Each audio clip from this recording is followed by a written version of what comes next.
All right, we'd like to welcome everybody to Planning Commission for Saratoga Springs. Today is Thursday, September 27th at 6 p.m. and we have asked Stan Steele if he would recite the pledge for us.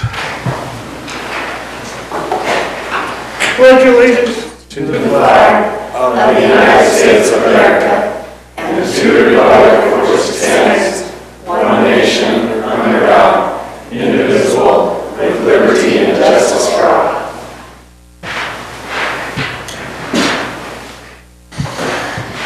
All right, let's do roll call. Commissioner Steele, would you lead us? Sandra Steele. Brian Chapman. Kirk Wilkins. Ben Kilgore. Troy Cunningham. Bryce Anderson. We have a quorum. City staff? Gordon Miner. Nora Shepard. All right, welcome everybody. This is a public meeting, so we have set aside some time for public input. If you have something to say, please come forward and limit your time to about 3 minutes.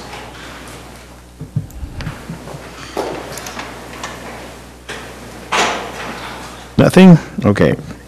We're going to close public input and let's go to our business item.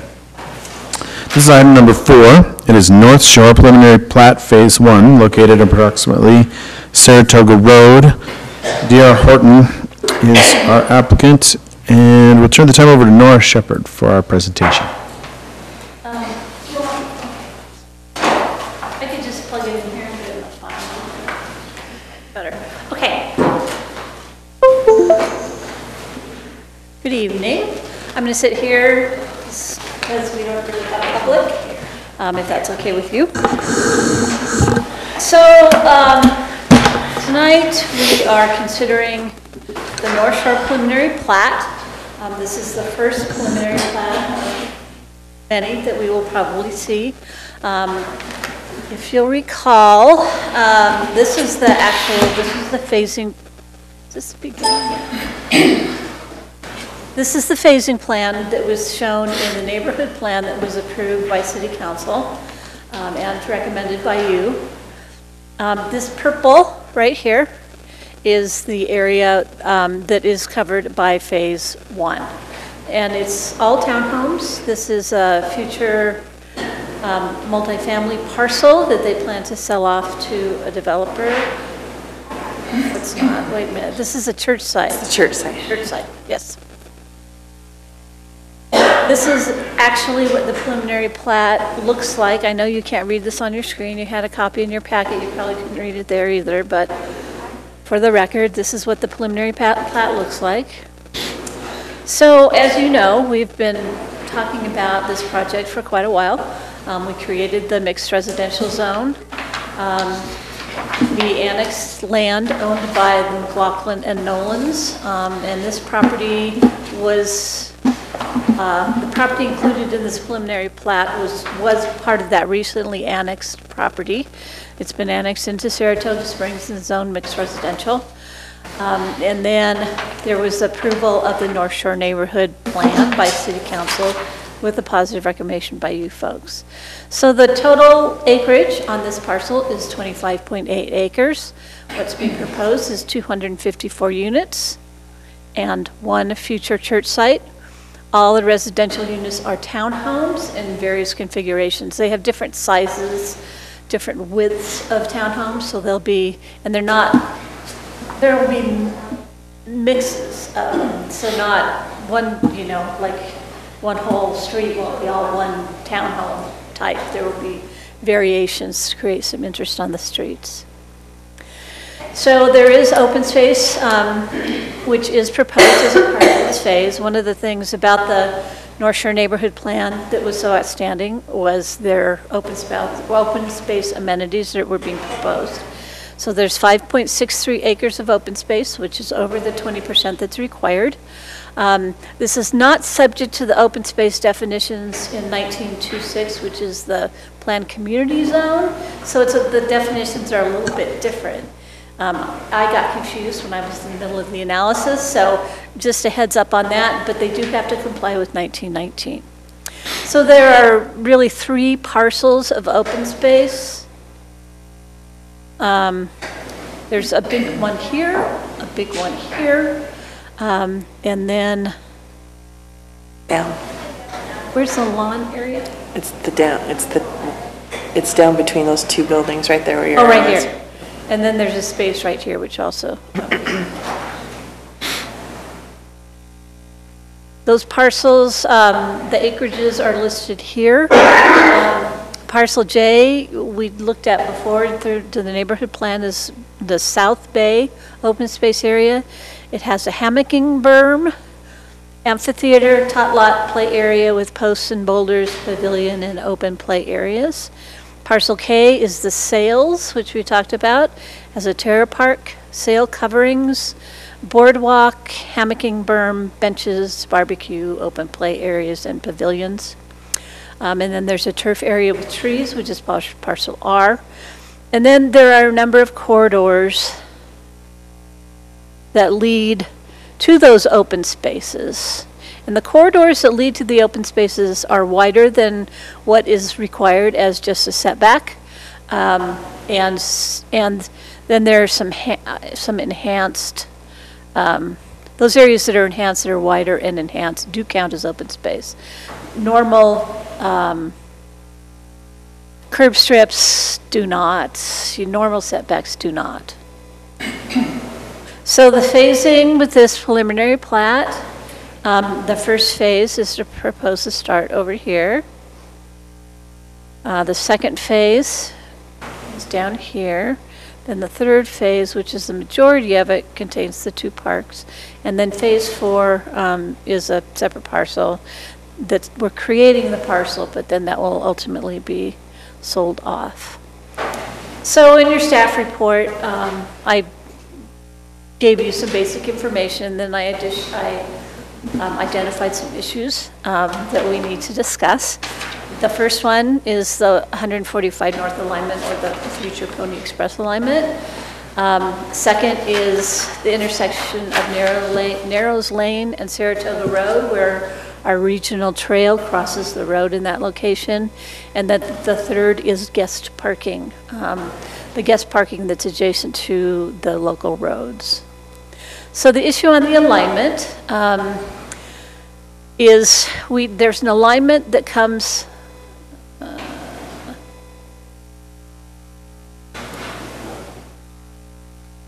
if I have a, here's a aerial photo. So this is Pirelli Meadows, which has actually almost been platted. We've reviewed and approved the final plats, but they have not been actually recorded. So there's a road right-of-way that comes out of there in this location.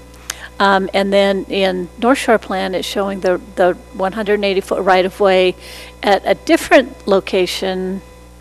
And then there has to be some kind of a transition.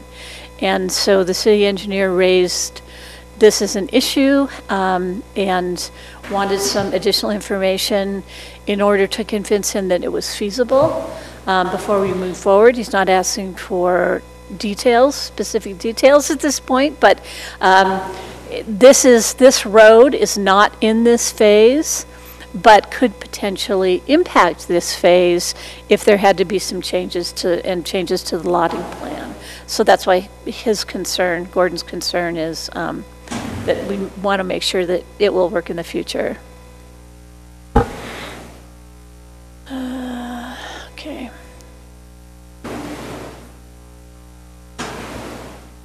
My slides are a little bit out of order, but that's the situation on that one. Possible resolution, prior to final plat approval, the city engineer and developer must agree on the conceptual alignment that will work, and then the road itself is in another plat in the North Shore neighborhood and is a part of that plat, is not a part of this plat. The alignment could impact this plat if the proposed future roadway has to be moved. So I know that there's been some back and forth between the developer's engineer and the city engineer, and I think he's to the point where he thinks it's possible. Do you want to comment on that? Yeah, the image that Nora showed, if you want to go back to that, yeah, that right there, the image of their development there on the left is not current. The one that you see in your plans show that road being farther to the south, which is what raised the question. Right. And based on what they've shown, it appears that they can get back on alignment from the Pirelli alignment in this space east to west, so it seems feasible at this point.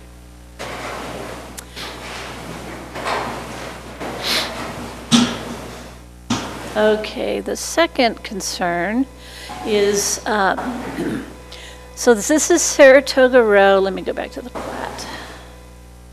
This is Saratoga Road as it curves around the property. So actually this is North is to the top. And right now, there is there's an existing trail that I show here. There's an existing, it's a regional trail that's part of our connecting trail system that goes along one side of Saratoga Road and then crosses and goes to an open space area. It goes down this direction and then this direction as well. And there's a crossing right now in Saratoga Road right there. And as you can see, this alignment puts the crossing right in the middle of the road. Well, that's not going to work. So there are really two options to deal with this. One is to try to move this slightly so that the trail connects, this edge of the alignment connects with the existing trail. Or at the developer's expense, they relocate this trail and the approaches to it in a safe manner so that the trail exists in its most safe condition. So those are two things, and that will have to be resolved to the satisfactory of the city engineer and the public works director. The third issue, which is one that we have certainly spent the most staff time discussing, has to do with guest parking. And they are showing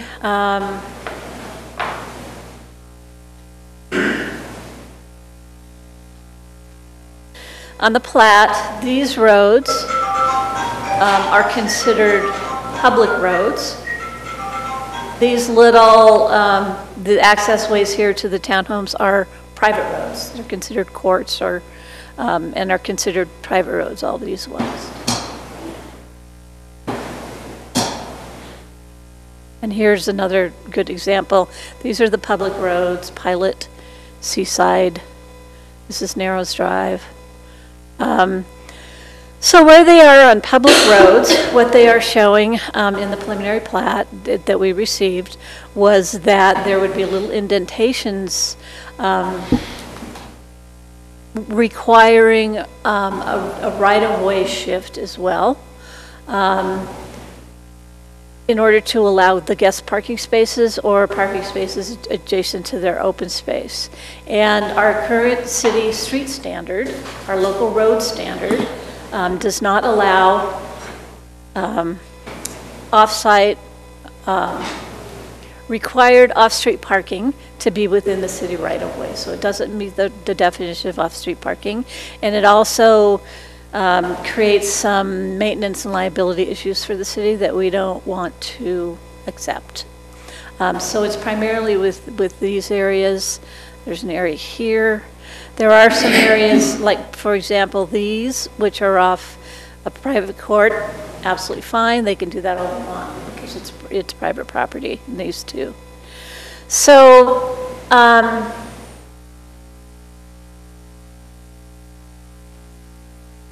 okay. So these are examples of this is fine, this is not. We don't have a configuration. We don't have a standard that shows this configuration.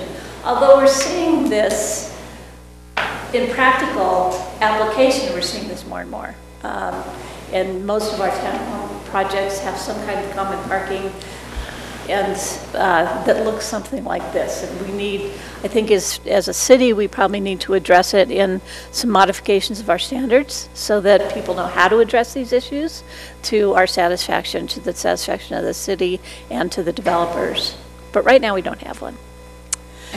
So there are some options. Certainly all of the streets, those streets could be, rather than local public roads, they could be private roads. subject to private maintenance by the developer and the homeowners association. We would have no concerns, therefore, with necessarily the placement of that parking.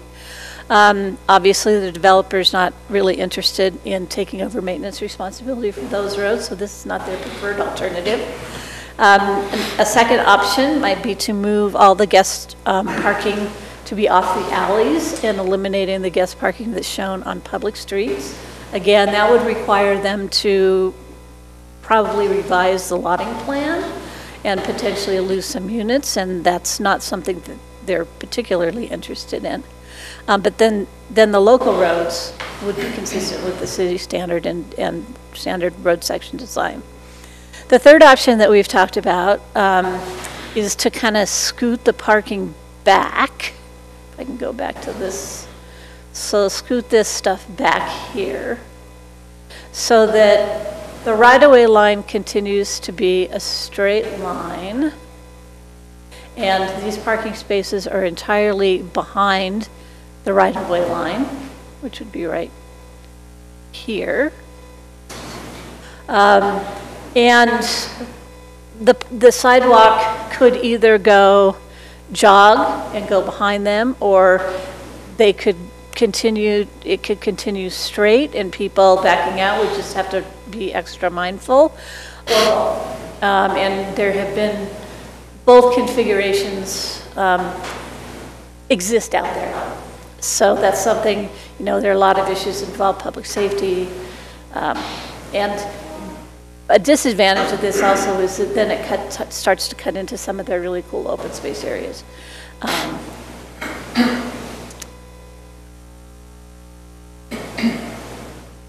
It's behind the right-of-way line. So this issue, and then regardless of what we do on this particular project, I think it's something that we need to address future in our local road, in our standards, in our construction standards, and we may be moving forward with that. Ultimately, the decision on this particular, on whether to give us guidance to do that or how to rule on this particular situation lies with the City Council because it involves public right-of-way and public health, safety, and welfare. The Planning Commission could certainly make a recommendation to them. You know, they could move ahead and we could make sure that this is addressed over time so that we don't run into this situation in the future. So there are lots of different options for the way to go. So there are options for approval. Recommendation for approval, I've added, there are some conditions. The ones in the staff report got a little messed up, but all the conditions of the city engineer, and he wrote a pretty extensive staff report that talks about his concern. Street names need to be finalized. I think we're actually there on that. Unresolved engineering issues, the three that we mentioned and talked about tonight, and then any other changes. You could continue it and ask us for specific additional information. Or you could forward a negative recommendation to City Council, and you know, you'd have to provide some findings based upon the general plan or the development code to do that. So that concludes my presentation. I'm going to turn it over to Chriselle, the developer. She has some things that she wants to talk about. I don't quite know how to get there, but we'll see what I can figure out. Thank you, Nora. And would you like to introduce yourself? Chriselle Travis with D.R. Horton, 12351 South, Gateway Park Place, Suite D100, 200, Draper. Okay, did you want to invite anybody else up with you? They'll join me if you have questions. You Okay. know, they like to leave one person up here all by themselves. It's okay. Did you want to add something to the presentation? Yes, so I brought a little bit of a presentation so that there were a couple of things that we wanted to just clarify as we go through this. We're glad to be here. We're happy that we're here with our North Shore plat. We're excited to get rolling as soon as possible. So I don't know if Nora, you want to click through to the next slide, or you want to give me the mouse? What do you want to do? We don't have the mouse. Oh, okay. Oh. So Nora just showed you the phasing plan And it's the dark purple square that we're working on.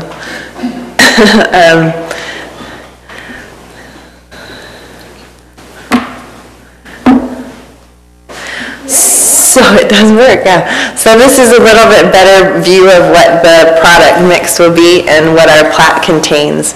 And there are a couple of corrections that we need to make to the numbers in the tabulation table. There's 145 lots. We mislabeled the church lot as a parcel, so it needs to be a lot, so it can be sold and not a parcel in common area. So there's 145 lots, making 21 parcels, because that's our common areas. We have 35 townhome buildings and 1 church building. There's 244. It was a transposed, she said 254, you would have seen 250, it was transformed, 245, 254. So it's 244 dwellings, and our density based on the 25.88 acres in this plat is 9.43. There are 244 townhomes? Yes, there are 244 townhomes in this plat. So based on that, and one of the red lines that we received back from staff was to clarify some of the parking. So with the parking standard that is in Title 19, we're required to have 2.25 per dwelling unit, which calculates as 549 required parking stalls. This is how we're going to meet that and what we're going to provide. We will actually provide almost double what is required. And we'll do that by having 90% of the homes have a 2-car garage. There are a few units that we're having that will have a single-car garage, and as we go through, I'll point those out to you so that you'll know. But I've divided those into 2-car driveway spaces and 1-car driveway spaces. So you can see there the numbers that are presented. We have 47 single-car garage units and a single-car driveway. Those wouldn't comply without the guest parking that we've shown in the plat. So we've proposed to show 54 spaces. So what you see in that interior loop and the ones to the south end are the 54 guest parking stalls that are provided. Now that's way above what's required. Since there's only 47 units that don't comply and I only need a quarter of a parking stall for each, we would only need to provide 12 stalls. So we're providing ample parking because we know parking is always an issue, and we want it to be located in convenient places for the people that use it, right? So that's why you see it located in the places that it is, because that's adjacent to or closest to those single car units, okay? So on the parking topic that Nora so well described to you, what we would propose is to alter the right-of-way line. So what you see there in the orange, we would bring the public right-of-way line on the plat forward, defining it by the curb that's already, the curb and gutter that runs and flows through there. So that, I don't have a laser pointer, but in front of, if you can see that 9, the gutter is continuous, Nora, right there in front, yeah. So that gutter runs all the way across. On the back side of that gutter, since there's not a standard, we're saying this is the standard we'd like to have you consider for use with this project. So we would place the parking outside of the public right-of-way so that it meets the definition in your code, and it's contained within the building lot. Allowing us to do it like this doesn't compromise the open space plans that we have and the areas, the common areas and the landscaping that we've got. We'd grant a public access easement on the sidewalk as it goes around the parking stalls. So that pedestrian traffic is interrupted by the parking and forced to go in front of the parked car and not behind the parked car. We feel like the pedestrian safety is really key. We don't want them walking behind the cars. I submitted to Nora earlier this afternoon a report from our traffic engineer with some standards to support the reasons why sending people behind cars is not a smart idea. But this is our preferred this is our preferred standard, and would like to ask that either, I guess it would be a condition, I don't know, that would say that, this exhibit could be the function and the changes on the plat made to match this. Yeah, I think probably what we'd be asking the planning commission for is a recommendation to the city council as to the direction that they should go, because ultimately, since we're messing with city right-of-ways, their call. Yeah, okay, so there's this option. The next option is to do the same thing, jog the right-of-way forward so that it matches the back of the curb line, but do the parking with a 45-degree angled parking. It allows us to use the same space that we were using in the previous example. If you'll see, it's 18-foot deep parking. But here we get a 20-foot deep stall, which pushes the cars back, which I think addresses the concerns that Public Works and others have had with possibly bumpers and things hanging over and being in the way of the right-of-way. So if we angle it, we can get the same number of stalls, but get a deeper parking space. That's your second option. And then the third option is like Nora proposed. We're not in favor of this at all because the pedestrians are walking behind the cars. This is the condition that we have in Legacy Farms, and to date we haven't had a problem with it, but it's definitely not a safe procedure. You're backing out 33 feet. That parking stall is 33 feet deep, and you're backing an extra 13 feet for the park strip and the sidewalk. It just introduces a mix with pedestrians and cars that I think can be avoided if we'll consider the other two options. So that's what we're presenting to you and council as considering as a resolution for that parking stall issue. The other thing that Nora had mentioned is that preliminary plat would give you a taste of our architecture. So you've seen all of this, these photos in our neighborhood plan. Our first product in this plat is our Bryn Devon unit, and they are located here. This is what they look like from the front and the sides, and then the rears. This is a Craftsman style. Could you go back? Uh-huh. Okay, go back to The front? Okay, I wanted to see what they fronted on. So they front onto the roadway, yeah. Okay, thank you. Uh-huh. So their driveways would be off of the public road, similar to what you see here. Our next is called the Addison Dalton. They're located in these. This is a rear-loaded alley product so that they address the streets and the open spaces. And this, again, is that product in the Craftsman, and then this is the farmhouse. We haven't finalized the other kinds of architecture because we're still working, there's a lot on this project. So our third type of unit is our three-story townhome. This is a townhome that we haven't built in Saratoga Springs, but we have built in several other markets. It's very well received. And it is located in these locations. There are two types of this unit. This is the elevation that we're proposing for those that front Saratoga Road. And then the unit that would be behind those, so if you remember my site plan, the units at the back with the back stars would look like this. Those are the interior facing units. That's the front and that's the back of the building. Did you not say that these have the single garage? No, these have double car garages. So every product you've seen up to now has a 2-car garage with a 2-car driveway.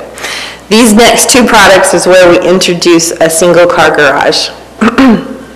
And we have and this is, so we actually have, there's 5 products listed, but that red starred unit, the 18-foot 2-story, can face front or rear.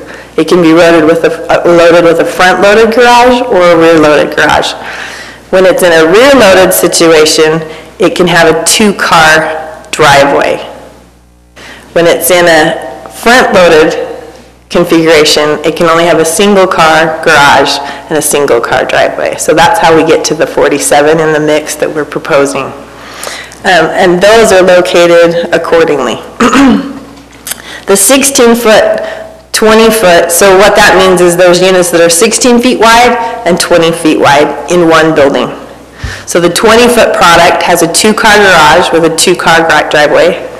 The 16-foot product has a single-car garage with a single-car driveway.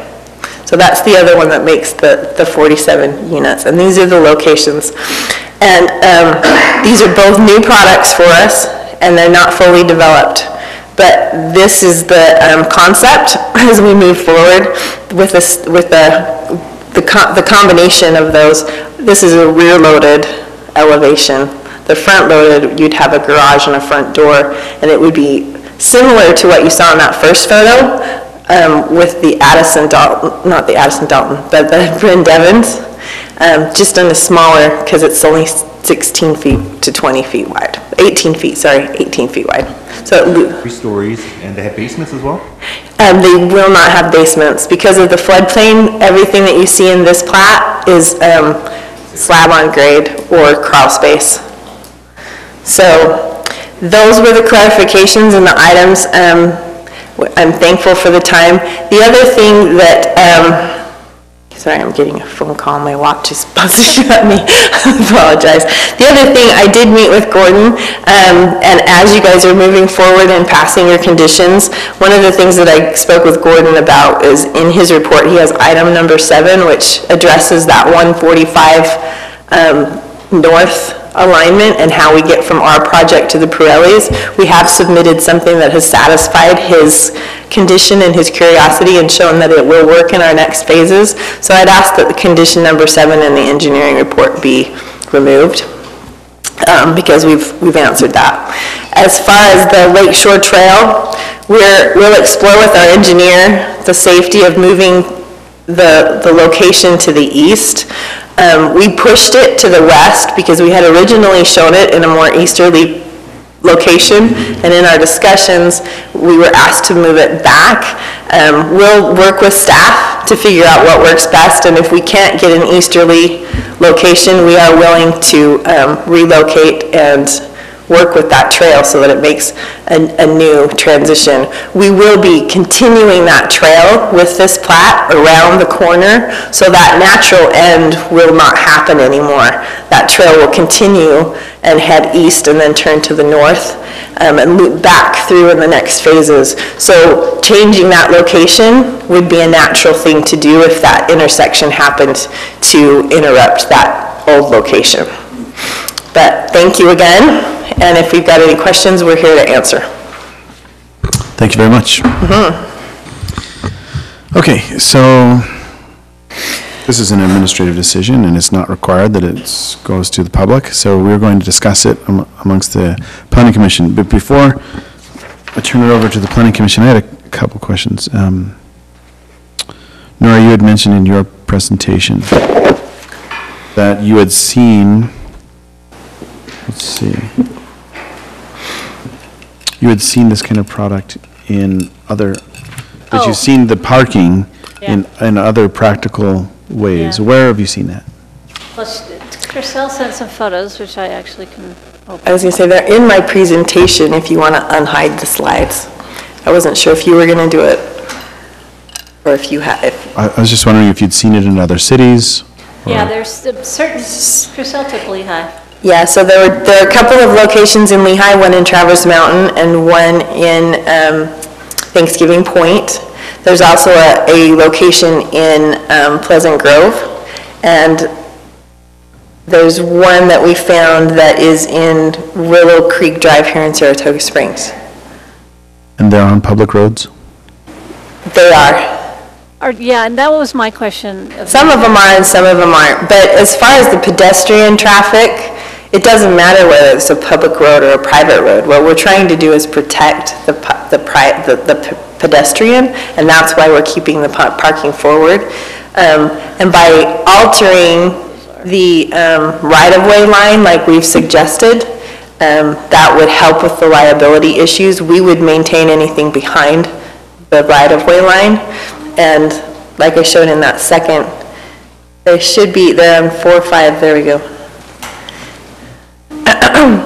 Like we showed in that second option, if we do the 45-degree angled parking, we can get a deeper parking stall, which will keep those bumpers and things out of the way. Okay. And one other thing before we turn it over, because I know this could bring up a lot of discussion. Gordon, are you satisfied with the explanation of the 145 North alignment? You said that it was feasible, but are you okay with the idea of removing it as a condition? Yeah, because it appears to be feasible at this point. Preliminary plat leaves a lot of questions, but for a preliminary plat, looks feasible. Okay, thank you. All right, I'll open this to the planning commission. Who wants to start? Sure. So, you said we could do it but diagonal, or we could do it straight on. You discouraged pushing it in for pedestrian safety. Did you have a preference of the two, and why? Versus straight on versus diagonal? I actually, and it's just my personal preference, I like the straight on because it's accessible from both directions. We can turn right or left into those parking stalls. So from the driving lanes, the access is easier. 45 adds a complication in people wanting to make a left-hand turn into those, where they should naturally be with direction of travel. But either one would be acceptable to us. So, Nora, a question for you then. When you say we should address this standard, no matter what direction we go here, we should probably address that? Yes, we should in the future, And, definitely. Because currently there isn't a standard. okay, So that's, I guess that's what it is. how we would go. There is no code that allows this right now. Okay, that was Right. those are my questions.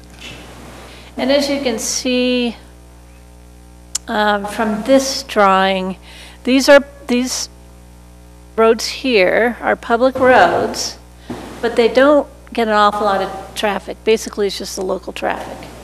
So while they are public roads and they're local roads, they're pretty low volume. So when we get around to trying to figure out when we consider this and when we don't, that may play into it as well. We wouldn't want them on some of the other roads that have lots of traffic, but on sort of these low volume roads, there may be alternatives are considered. Okay, Can we go this way? sure. So the parking, when I first initially read over this, the parking situation is the one that gave me the biggest amount of heartburn. This product looks to me like is more of an affordable housing, which we obviously need in the state. And when I was reading about one of the options being that turn this over to make it a private road, I thought, well, that may increase the costs for the HOA and that would defeat the purpose of being affordable housing.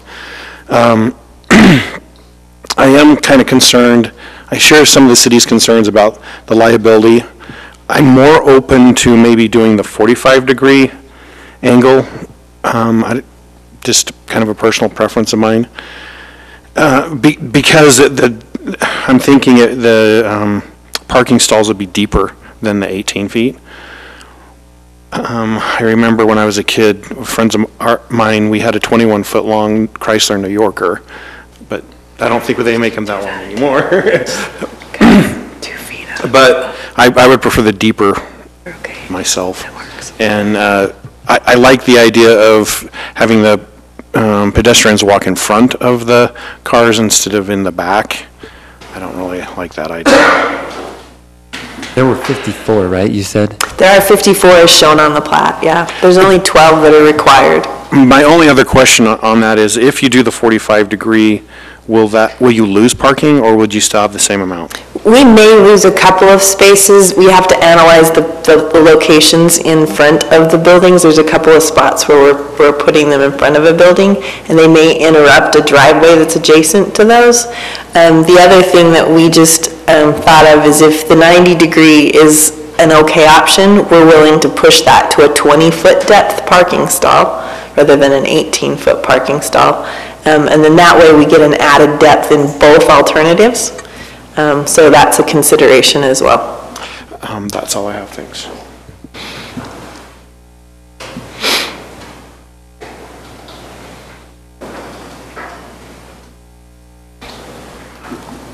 So, in the phasing of building this plat, it looks like the very first phase has no open space. Is that correct? The open spaces come with the second phase and third phase. So I was just wondering, is there a park or something nearby that people who move into that first phase can access? And one of the things that I failed to mention, because I didn't know if it would come up, but we have chopped this into phases to possibly help with the bonding regulations, but we intend to build this as one phase. We'll construct all of this at once and proceed through it. So even if we did hack it up for bonding purposes, we would record all of those plats in one fell swoop and Then you'll move be building forward. the open spaces Right. with the residences as well? Yes. Okay. Yes. That's great.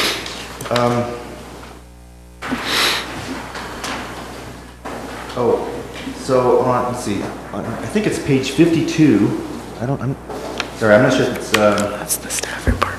page 52 of the plan or 52 of my. We have it shows the roads.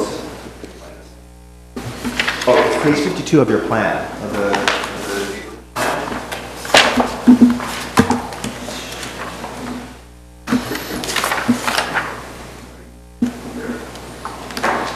you have it?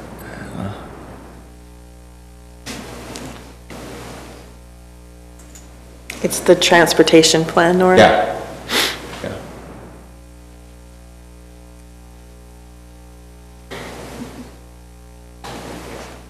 Keep going. It comes just after. It comes before that. There it is. Yeah, that's it. Okay, just wanted to ask, so in the southwest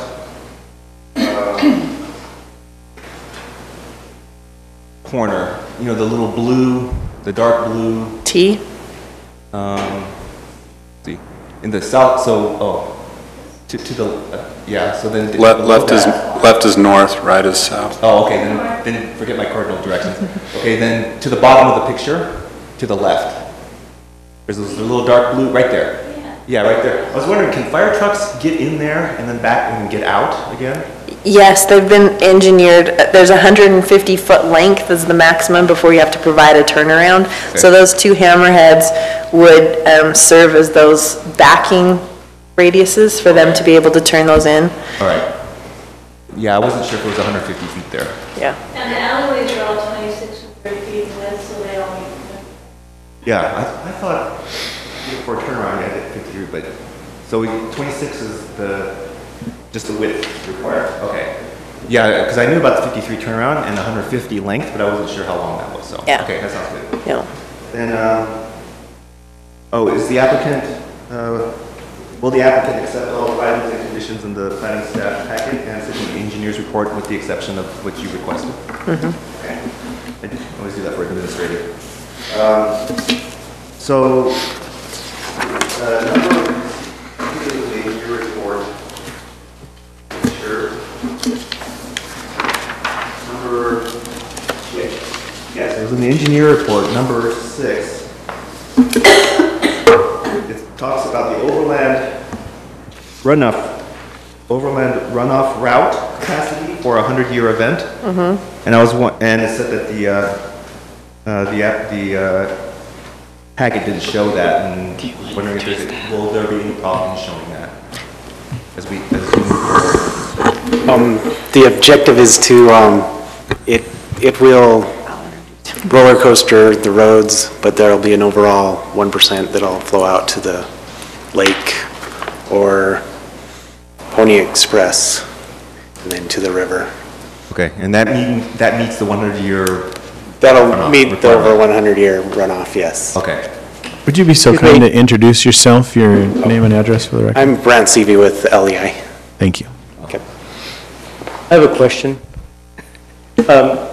What was the overall slope of the street that the engineer just cited? We'll roller coaster 0.5%, but an overall 1% between peaks, so there'll be a overland flow. And that'll be in a 100-year event. There's a chair behind you. if Those you wanna no- Pull it up. Yeah, that was going to be my next question. Those about slope the- numbers that he just cited are not the ones that are cited on the plans. The Okay. ones that are cited on the plans are much shallower than that, especially the overall slope. Okay, yeah, that was I guess that was one of the engineering concerns was that, will the applicant be able to handle the proposed gravity improvements given the minor elevation changes available in the area? And it sounds like the elevations are actually steeper than what was shown in this plan, is that correct?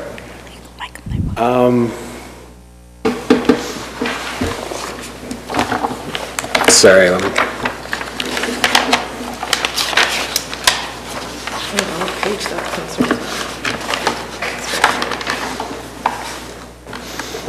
Let's see. We're looking at the grading plan, or?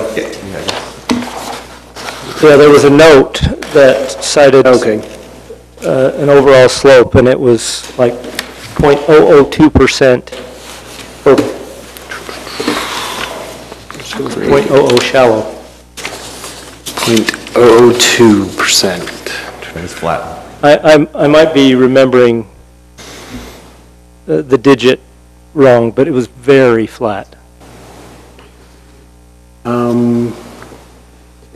And according to our preliminary calculations, that street is full, it's not going to convey the required flow, hence the comment.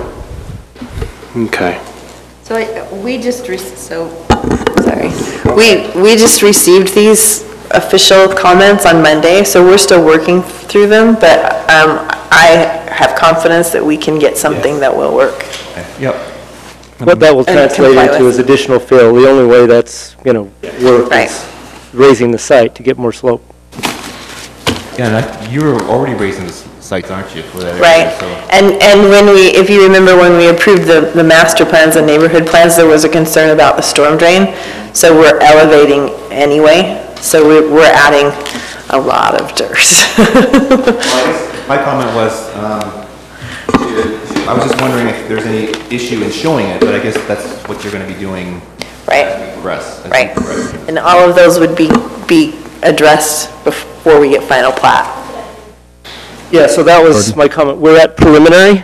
Preliminary design doesn't go into the vertical very much. But it's a red flag at this point. Okay, and I believe it was in your conditions anyway, so as long as if we make a motion to recommend approval, that it's part of your conditions that you've listed already, so I think Yeah, that will then and just cover the frankly, comment. even if it weren't, It'd have to be if we resolved. get to final design and it doesn't work, it still needs to work. Okay, all right. Well, at least you know that we're Agree. looking at it. Okay, and you talked about how you will be addressing Narrows Lane, whether it needs to be, how it needs to be moved to work with so that it doesn't conflict with Lakeshore Trail, so that's great. And then, as far as parking goes, if you so two of your options talked about moving the property line, or The right-of-way. the right-of-way line. Does that reduce then the road? So No, so the road with the curb, and so that there's a 2.5-foot curb and gutter, right? 2.5 feet? It's 2 foot in that area. 2 feet, so it's a 2-foot curb, then it has a 6-inch raised part, right?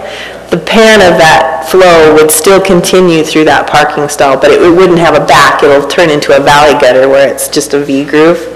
And that would continue and is part of a normal road anyway, rather than the high back. So that width would be the same. We're not compromising the drivable surface. Okay, all right. And then, are there any public utility easements on the side of the road?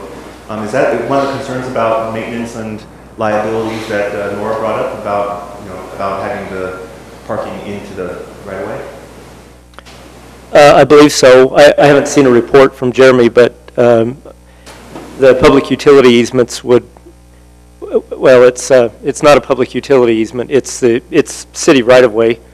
That's where our water lines are, is in the park strip. So these water lines would still go through this paved area, and it'd have to be designated as an easement for city utilities. Which it would be designated as common area, and in our common area dedication, we dedicate to all public utilities in the city, so that those access easements would exist. Okay. And I just wondering, Commissioner Kilgore, can we go back to your question one before? You had asked a question about moving the right-of-way, and she answered a question about moving the gutter. Oh, no, so the right-of-way would follow the gutter. So normally, I don't know if Lenora can go back to that slide, your right-of-way is defined by the back of the sidewalk. What we're doing is where that parking lot interrupts, we would come forward to the gutter to carve out that parking space. And the public right-of-way would be slightly, the public right-of-way would eliminate the parking strip and not the parking strip, the park strip and the sidewalk. And then we would continue the sidewalk around the back edge and grant a public sidewalk easement so that access is still available. Nora, if we were to adopt, at least for the recommendation, one of these options, would we be required to rewrite code in any way in order to adopt the moves in the right-of-way? It would be a construction standard that is referred to in the code. Gordon? Standards and specifications. This would be an amendment, an update to the city engineering standards and specifications. And there would have to be criteria added to say when this standard could be applied and, yeah, when it could be applied. But we're talking about changing the engineering standards. Which we do periodically. Is this one that's worth it? Going through the trouble of doing it? Is it something that's being asked frequently? Something that we should be looking at to modernize, or is this just something that's just purely for this development? If we were to request a change in standards. I've seen in a couple recent applications, I've seen requests for this, not on this scale in terms of this quantity. And in those developments, they ended up just putting the parking behind the sidewalk. Which, that has its downsides too, so. Yeah, I agree with the applicant about that part of it. Okay, let me just ask some questions.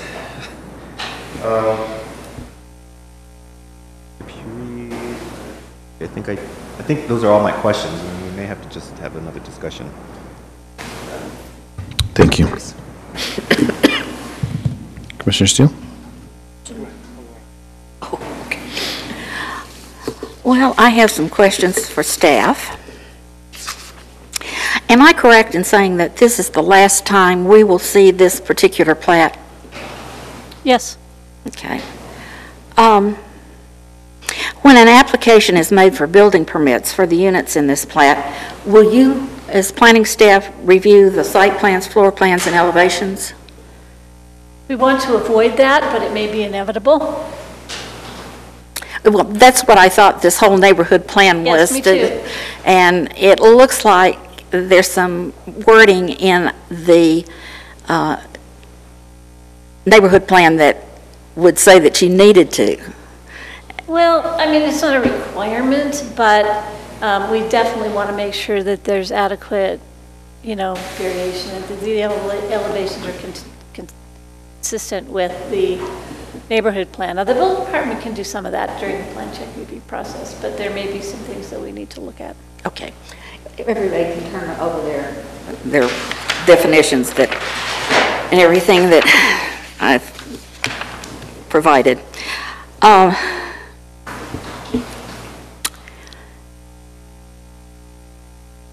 If we find, or if the land use authority finds that the preliminary plat does not meet state law, federal law, and city standards, resolutions, and ordinances, the land use authority shall deny the preliminary plat.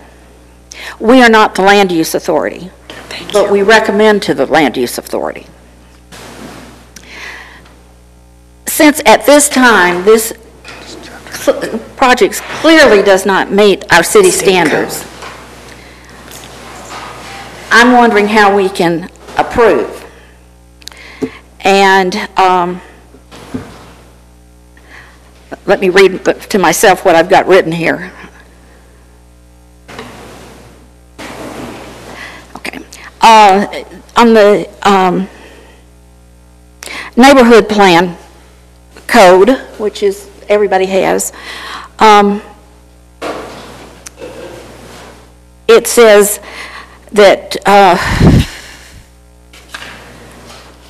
architectural standards, all construction shall be consistent with section 1916, site plan or site and architectural design standards with the following exceptions. In order to meet the theme and character requirements for a neighborhood plan, the number and color of materials required may not be desirable. In 1916 may not be desirable. For example, if the theme of the neighborhood plan is a farm theme, homes are not entirely vertical siding. And I'm going to go down and skip down to EII. Mixed residential districts should provide a variety of home styles, textures, and colors on each street to create a diverse and varied street scene. Neighborhoods with minimal visual variation and homogeneous application of the approved architectural styles are not permitted in order to ensure that street scenes are non-repetitive. Variation shall be achieved through a combination of architectural styles, materials, and textures, colors, and floor plans. Guidelines for style, color, and floor plan shall be given equal weight when evaluating compliance with this standard. And then I'm going to go further, and I'll explain later. All facades visible from public roadways shall be considered a primary facade requiring architectural detailing. Okay, one part of that is that is part of my reason for asking if you'll be doing the plan checking to make sure that that there is the required mix when they come in, and it's. The lotting plan really, that was in the neighborhood plan, really designates the types of units per street, and this even goes further in this plat to say that, you know, there are a variety of different unit types, for example, along the street and along this street. There's not as much in this one, it may be as, it will be more important when we get to the cottage lots and the single family. Right. Okay. Let's see. Okay. I'm concerned about what we're talking about when we're talking about primary and secondary facades. And I thought of this at 5 o'clock. Since our code does not have definitions. And you, in your neighborhood plan, talk about secondary facades. But our neighborhood plan says that if it's visible from a public roadway, it will be considered primary. So many of your units may indeed have two primary facades. They do. Well, we just call them secondary because it's the second side of the building. Okay. A primary facade, and this comes from the glossary in 2016 by the New York City Landmarks, and I looked this up very quickly at 5 o'clock.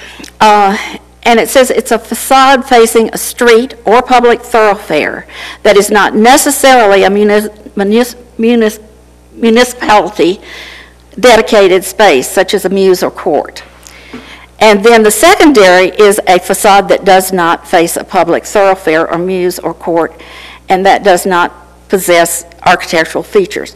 Now, you put some things up on the board tonight that I hadn't seen before, so I really haven't been able to put them in context and study them to see if there is the architectural detailing that you would expect from a primary facade.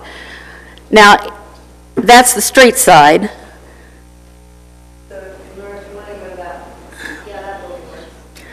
That one, I would say, now that's the front. That's the front of that building, yes. Okay. Now, is the back of that going to be on a street? If the back of that building were to face the street, it would be the same as what you see in the next picture, because the same materials get translated around. We've continued the awnings over the building. We have not. If this did not face a street, the rear side of this building would be different colors of stucco. You wouldn't see a lot of the lap siding. We wouldn't continue the rock around the corners or the edges. They would be terminated. So that's the difference in the way that we build. You'll get 4 continuous sides with continuous materials. Would you flip back to the...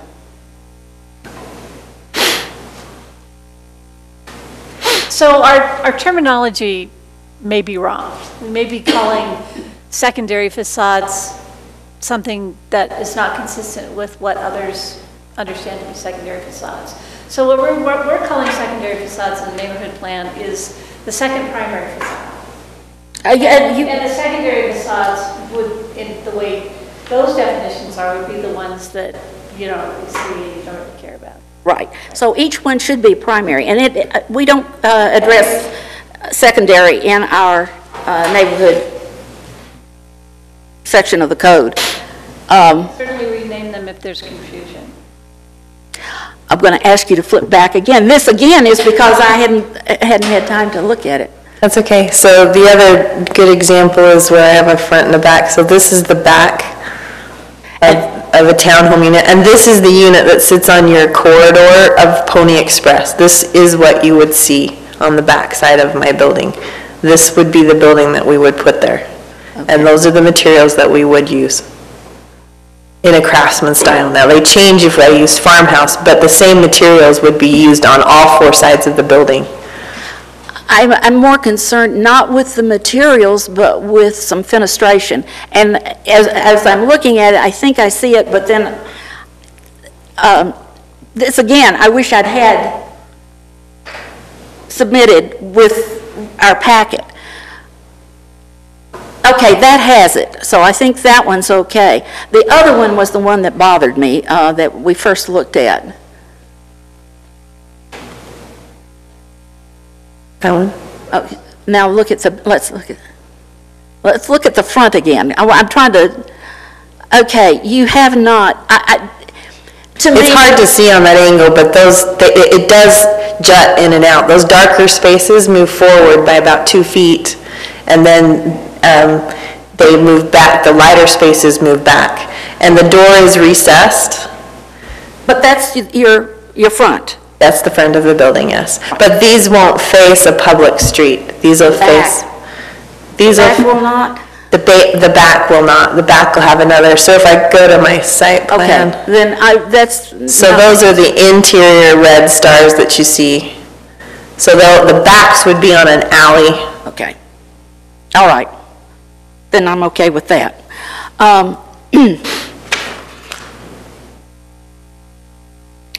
I understand that you've made your distance between buildings larger than is required for setbacks. Mm-hmm. In some cases, it's by 6 feet, some cases it's by 7 feet.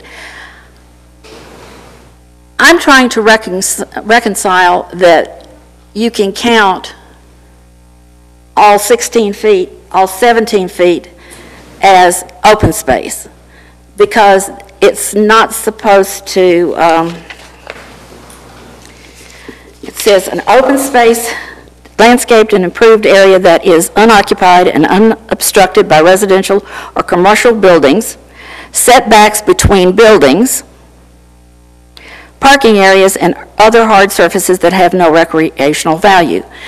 So, to me, only the extra 7 should be counted as open space. I suspect that you are okay on your open space, but I was concerned when I saw that, those parcels, because I thought that's what you were doing. So just so you know, we could just very well slap some sod between both buildings and call that good, and I would agree that that's not open space. But between these buildings, there will be plantings down both sides of the building, and then there's gravel and pavers, so that it's a connecting trail that goes between each of these buildings. So that's why we feel like it counts for all of it. I could throw grass between those 20 feet and say you can walk through the grass, but we're going to, because these aren't going to get a lot of sunshine, this is a 3-story, well, some of these are 3-story buildings, we want to do a cobble and a stone path, and we will have drought-tolerant plants in between there, so it will be fully landscaped. It's not just going to be this narrow, ignored spot. Okay. Nora, they are far enough over on their open space that that wouldn't be a problem. That's correct. Okay. I won't beat that one anymore.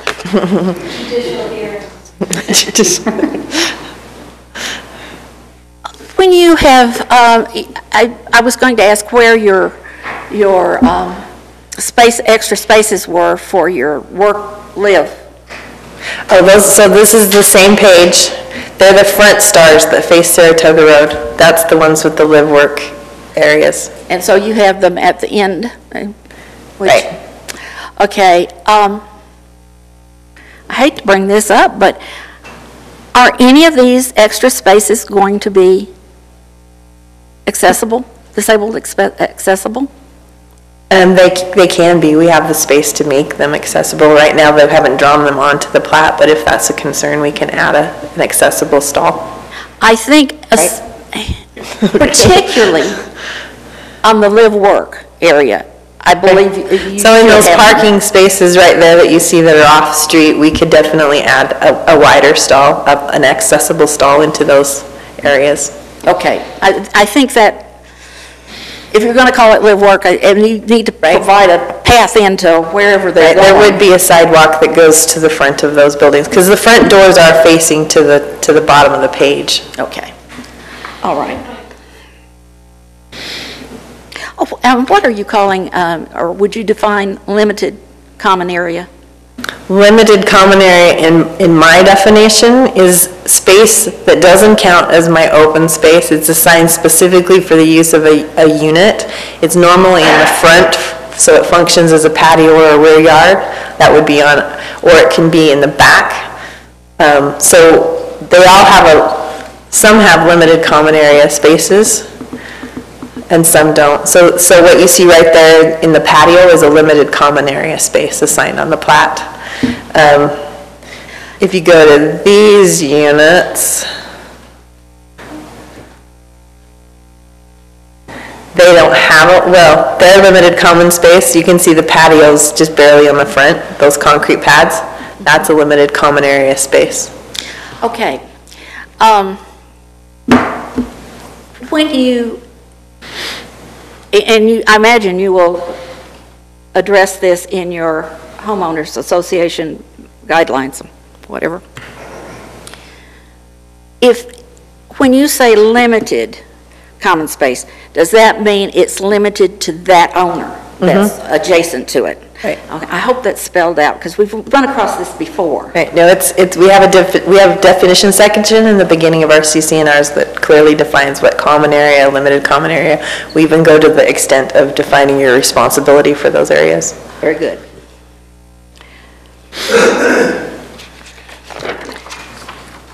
Just because I'm positive, I'm not done.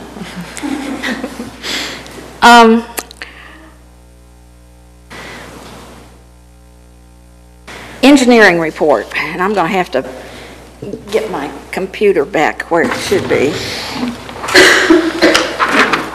and scroll down, down, down, down.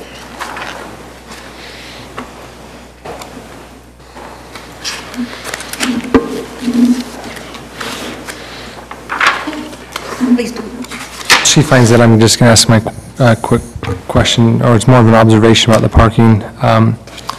I think most people agree that having the sidewalk in front of the cars is probably a little bit more safe than behind. I appreciate you being willing to do the 20-foot depth rather than the 18. With 90 degree, it seems to make sense if it's not a one-way street. With diagonal, it does get longer, but just as an observation, a Suburban is 18.67 feet, an F-150 Crew Cab is 20.8, and a Honda Odyssey is 17. And so if it's 18 feet, that seems to not work for a lot of high-capacity vehicles that a lot of people drive. And even at 20 feet, it seems like that's, I mean, a truck's going to be sticking out in the road. So just as an observation, I'm not an expert on parking, so, you know, it'd be nice to have, if staff knows of any, if safety's better with any of, you know, certain way, or if Gordon, if you know, I'd certainly invite you to chime in. I just wanted to, as I was sitting here, I looked up some lengths, and so 20 feet may still be a concern. Our code only requires 18 feet, isn't that right? Correct. Yeah, so it doesn't matter.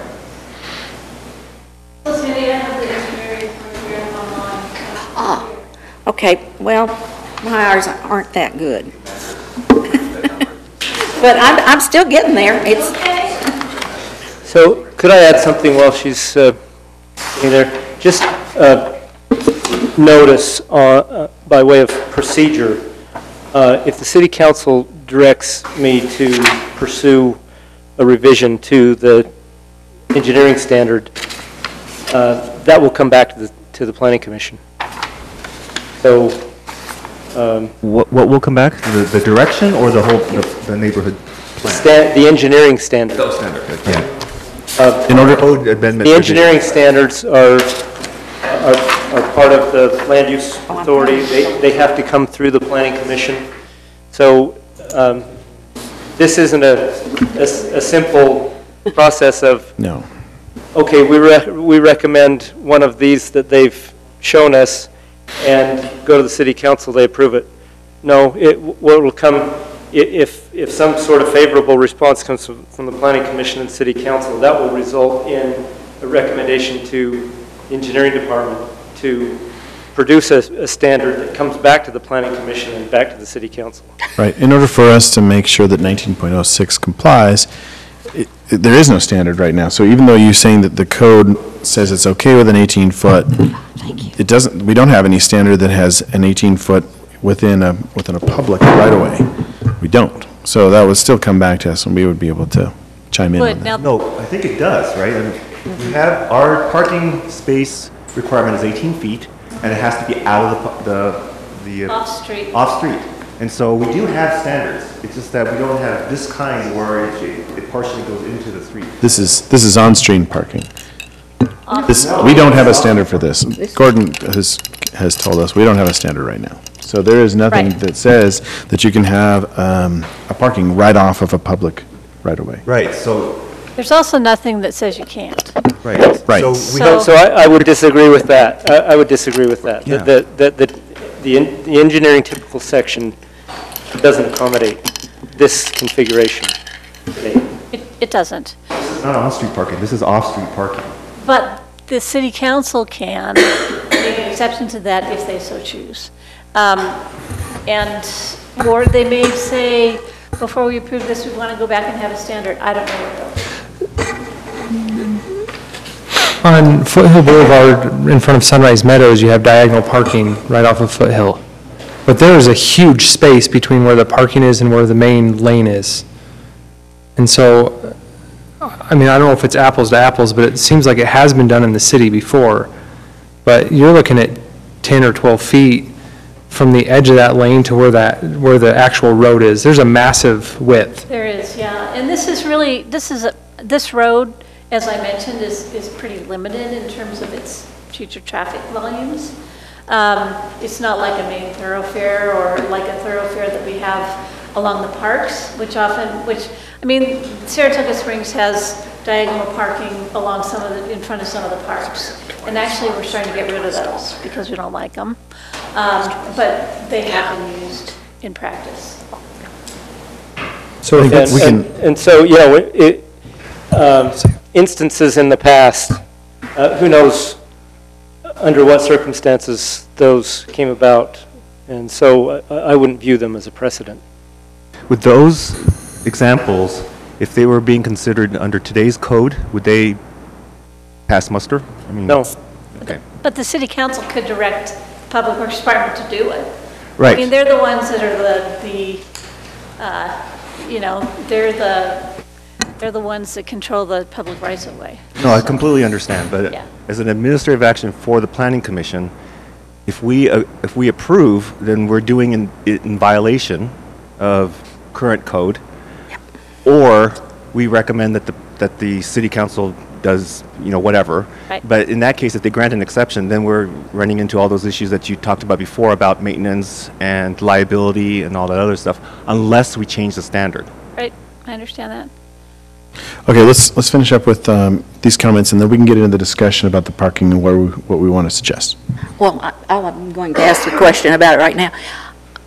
Did you send a letter to all the council to see if they were amenable to changing the code? Or changing the standards, I should say? I can't remember the wording of it, but I sent something to them advising them that this was an issue. Did you receive any responses? Yes. What did they say? Yes, no, indifferent? I received 3 responses.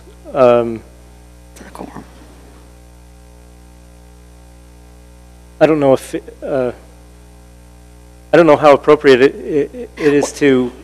Well, it kind of, we need to know if they are amenable to it, if we suggest it. Well, since I'm you've not already- sure that's the case. The planning commission doesn't respond to the city council responds to the planning commission. So I'm not sure that's the case. So, and the city council really hasn't had the benefit of some of these drawings that show alternatives for how it might work. It was before we sort of came up with those. So we would certainly have to have a discussion with the city council that's more informed. Okay. I'm going to go back, before I go to engineering, I'm going to go back to the plat that shows the parking, particularly on Narrows Road. So I don't know. That one. This is fine? That'll be fine.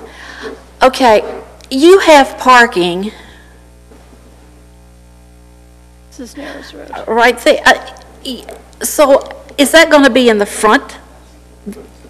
And you're going to have units that look directly out onto the parking? I can't buy that.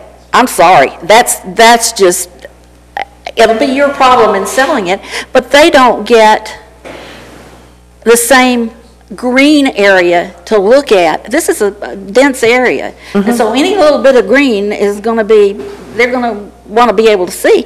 And you're putting cars in their front yard. Right, so it's a convenience, right, it's a I'm sorry? It won't cost as much.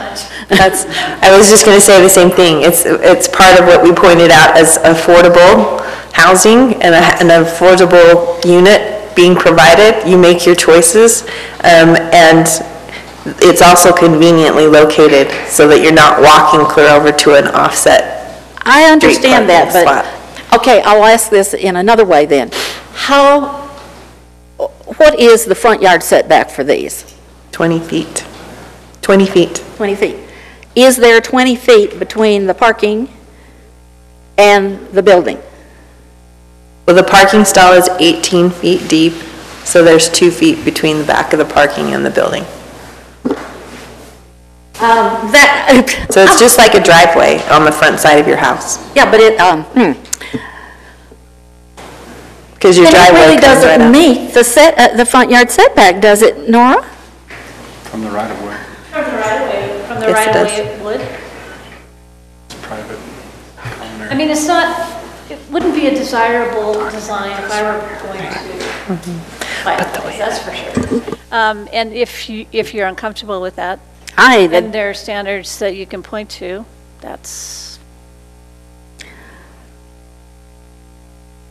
Well, can one of you look at front yard in our definitions? Mm-hmm. See what it says? Well, we have driveways in front yards all the time. Yeah, we have driveways, but then there is a little bit of green, at least a little bit of green. These people don't, are these going to be the ones that have the patio out front?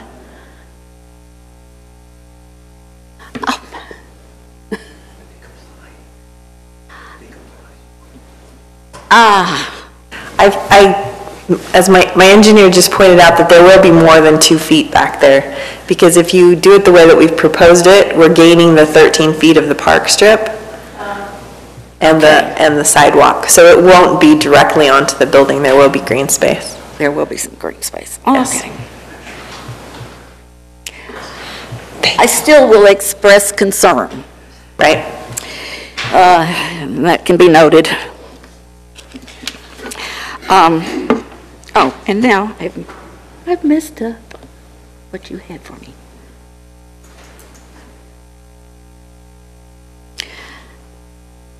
In all of that, I lost the engineering. I'm concerned about some of these engineering concerns, because I think and your engineer made me just cringe. When you said you were going to roller coaster your streets, the sidewalks then would also be roller coastered. Yes, they will. And at 0.5%, that's... Can you come up and... Yes. At a 0.5%, that's not even going to be noticeable to anybody walking. You have a 2% slope when you're walking across Your cross grade will not be more than 2%. Yeah, I mean, I'm talking, we're going to be roller coasting at 0.5, so. It's not like, yeah. Yeah, you're not going to notice it, and driving definitely isn't going to notice it. What's your cross grade going to be? The cross is going to be 2%. 2%, okay. And I think I heard our engineer say that he didn't feel that the street would handle the flow, the overland flow. Yes, we can go back and calculate exactly what that slope will need to be to make sure it gets that 100-year flow out. So We'd have to. we would have to calculate that. Right. We can't get final plat approval without proving to Gordon that it works. Well, that's not what I'm concerned, because I have seen rains come into streets that come up over the sidewalk in a bad rainstorm.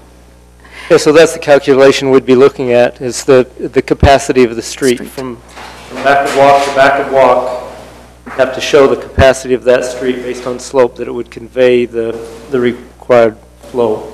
Okay, if they cannot do that, what is the alternative? It's fill. Or fill. Yeah. They can do it. This is a question of economics, minimizing fill and still being able to get it to drain. And so it's fill that will ultimately solve the problem. How much fill? I don't know. Have you discounted taking it to the river and the lake? No, the option is still to go to the lake, and it'll go through a cleaner before it discharges into the lake. No, have you considered taking it to the river rather than the lake? Oh, yes, we've looked at taking it to the river, and there's less slope taking it to the river than taking it to the lake. And I mean, one of the options was to look at putting a ditch in, but then the maintenance of a ditch that water doesn't move through becomes another option, another hazard. So we've opted to push forward taking it straight to the lake. Okay. Were you addressing Zone X, flood Zone X that we saw in our packet? Well, I was, I finally got it in front of me. It said you still had to deal with that and work with it, and I wanted to know what the flood Zone X effect on the property is now. It's kind of boggy, isn't it? So the flood zone designation of X by FEMA means that flood insurance would be required. Okay. You can build in it, you have to mitigate the floodplain. And what's your goal? To get out of the floodplain X. So what we'll do is By raising with fill? Right, that's why the fill's going in out there. You guys have it really cold in here, sorry, I'm freezing, I'm shivering. It's time for my jacket. But that's why we're bringing in so much fill. We will certify it to be above, and the floodplain that we're dealing with is from the river, not from the lake. So we will certify it above the elevation of the compromise of the river, and then we will also bring it up another 1.5 feet so that we're above the compromise of the lake. So we will be well out of the floodplain, and that's what part of the reason we won't have the ability to do basements in portions of the project. Thank you. How many feet will, you have to bring it up in this area that we're looking at, this plat? This plat, I think, will bring up on average between 5 to 7 feet of fill. Over the entire site, we'll bring in 750,000 cubic yards of dirt. I've seen it. Oh, you haven't seen anything yet. That's only 200. So it's going to go even higher. That's as we progress through the whole North Shore plan, that will be the volume of dirt that we will be moving around and bringing in is 750,000 cubic yards. And that's the estimate. And you've only done 200? Close to that, right? Yes. Yeah. Okay. Luckily, dirt just keeps, multiplying. Well, I think some of it lands at my house, but some of it does blow around. How long do you anticipate that it will take FEMA to tell you that you have complied with their standards and get their, Clomar? So this procedure is different than what we went through with Legacy Farms. It's much quicker. Okay. What we'll do is a Clomar fill, a Clomar F is what it's called, where we go in and we bring in the fill to the elevation that we need it to be at. The engineer then surveys it and certifies it. We turn in that information to FEMA. All they have to do is review and stamp it, and then we can move forward. So we're very close to making those applications now, and it should only take about 90 days once that application is made. Okay. Sewer. That's the one thing we haven't gotten to. Let me see. Are you...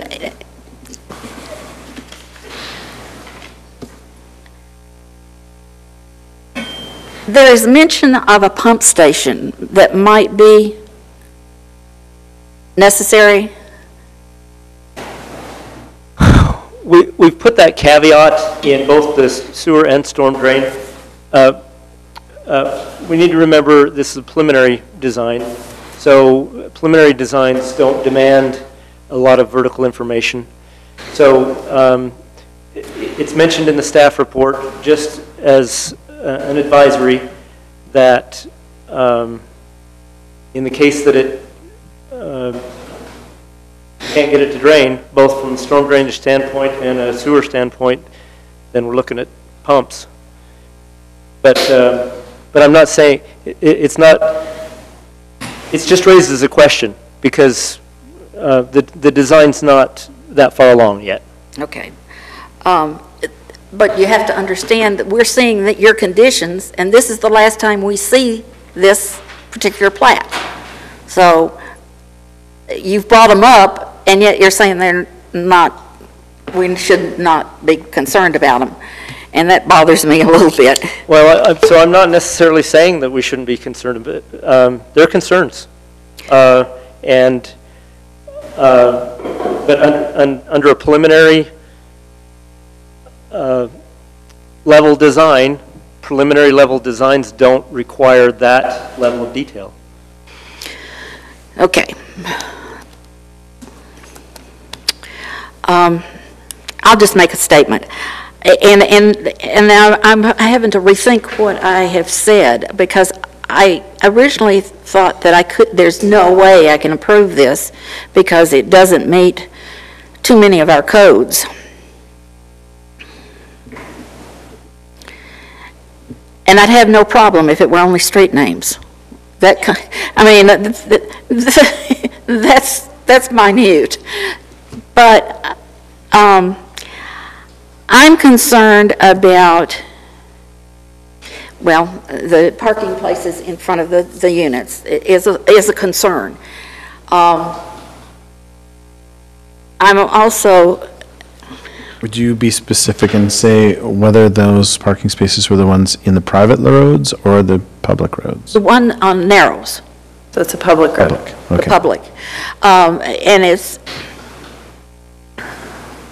And we're asking for primary facades, and yet we're going to, there'll be a couple of those units that will be completely, they will have actually no sidewalk to the street because there'll be a parking place right in front. And some of them have a little strip to the side so that you probably could put a sidewalk. Commissioner Steele, wouldn't access to the parking lot by definition be the street? Since it's right off of the street? There's a sidewalk all around, you know what I mean? If it's, As long as it's wide enough to accommodate a wheelchair, is that what you're talking about? well, I'm thinking about that. I'm also thinking about aesthetics. I really have that issue, although I can understand that for affordable housing. So you don't have the aesthetics code. I would say, no, we don't, but we do have, oh yeah, we do have. We have something that says that you can have hardscape but 30% of the front yard has to be in green. And I don't know that they can meet that, the way that it's put in now. And so it really is a concern, and I don't know how to handle it, but I have a great heartburn over that one. I think if the people who, Just for clarification, 19.06.07 says at least 50% of the landscaped area shall be covered with live vegetation and at maturity, including shrubs, grasses, flowers, trees, and shrub canopies and other live vegetation. And then B, this percentage may be reduced to 40% in areas where bark mulch, wood, or plant fiber mulch or rubber mulch is used instead of rock mulch. and I don't think they can meet it. And that's of the total area that's landscaped. That's not in a front yard. Oh, So well, that's the percentage of the landscaped area has to be. No, but there's a difference. The backyard does not have to be landscaped. So the front, and I think there is something in there about the front yard. But if the front yard excludes the parking space, then the percentage will be close to 100%. But it won't be large enough. It's 20 feet. And they're going to pick up some extra, but I would be concerned that it won't be full 20 feet. Yeah, and I think we don't know. That's one of those that we don't know the answer.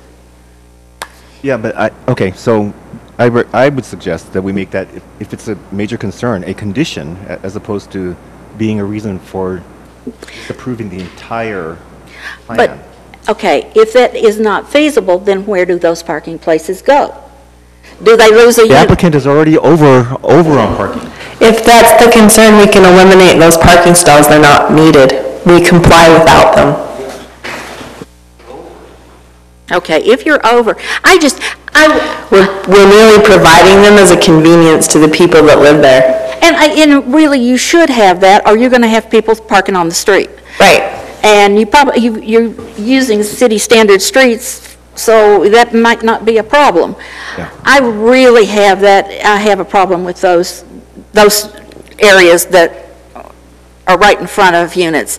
If I thought that the price would go down enough to actually be in the affordable category, I might feel differently, but all too often that doesn't happen. So affordable is defined by the Provo Housing Authority as 190 to 225,000. That's the target for a 16-foot wide unit. Good answer.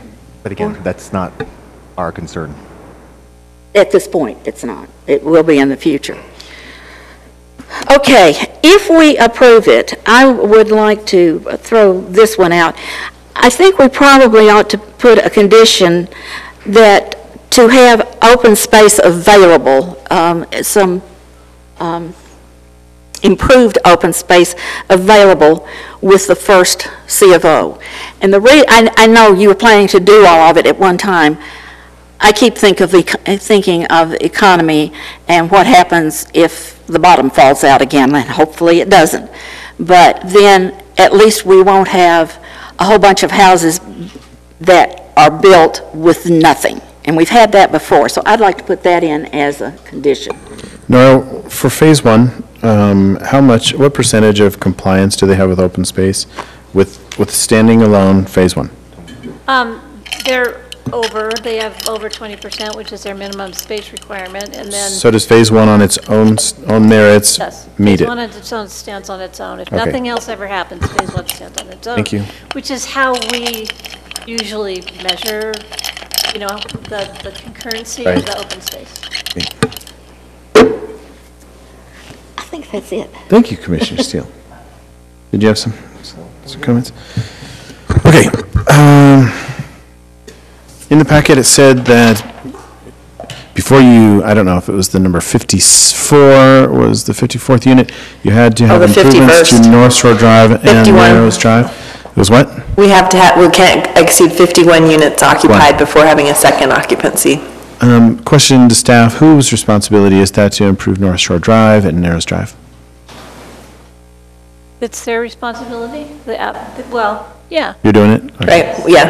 And as I mentioned earlier, we'll undertake development of the whole thing all at once. So it shouldn't become a concern. Okay. And it's good that you have already discussed the engineering concerns, 1, 2, and 3. I do want to touch on the parking. Okay, so if we're proposing a new standard for the city, the 90-degree perpendicular parking, I think you have that proposed at 18 feet.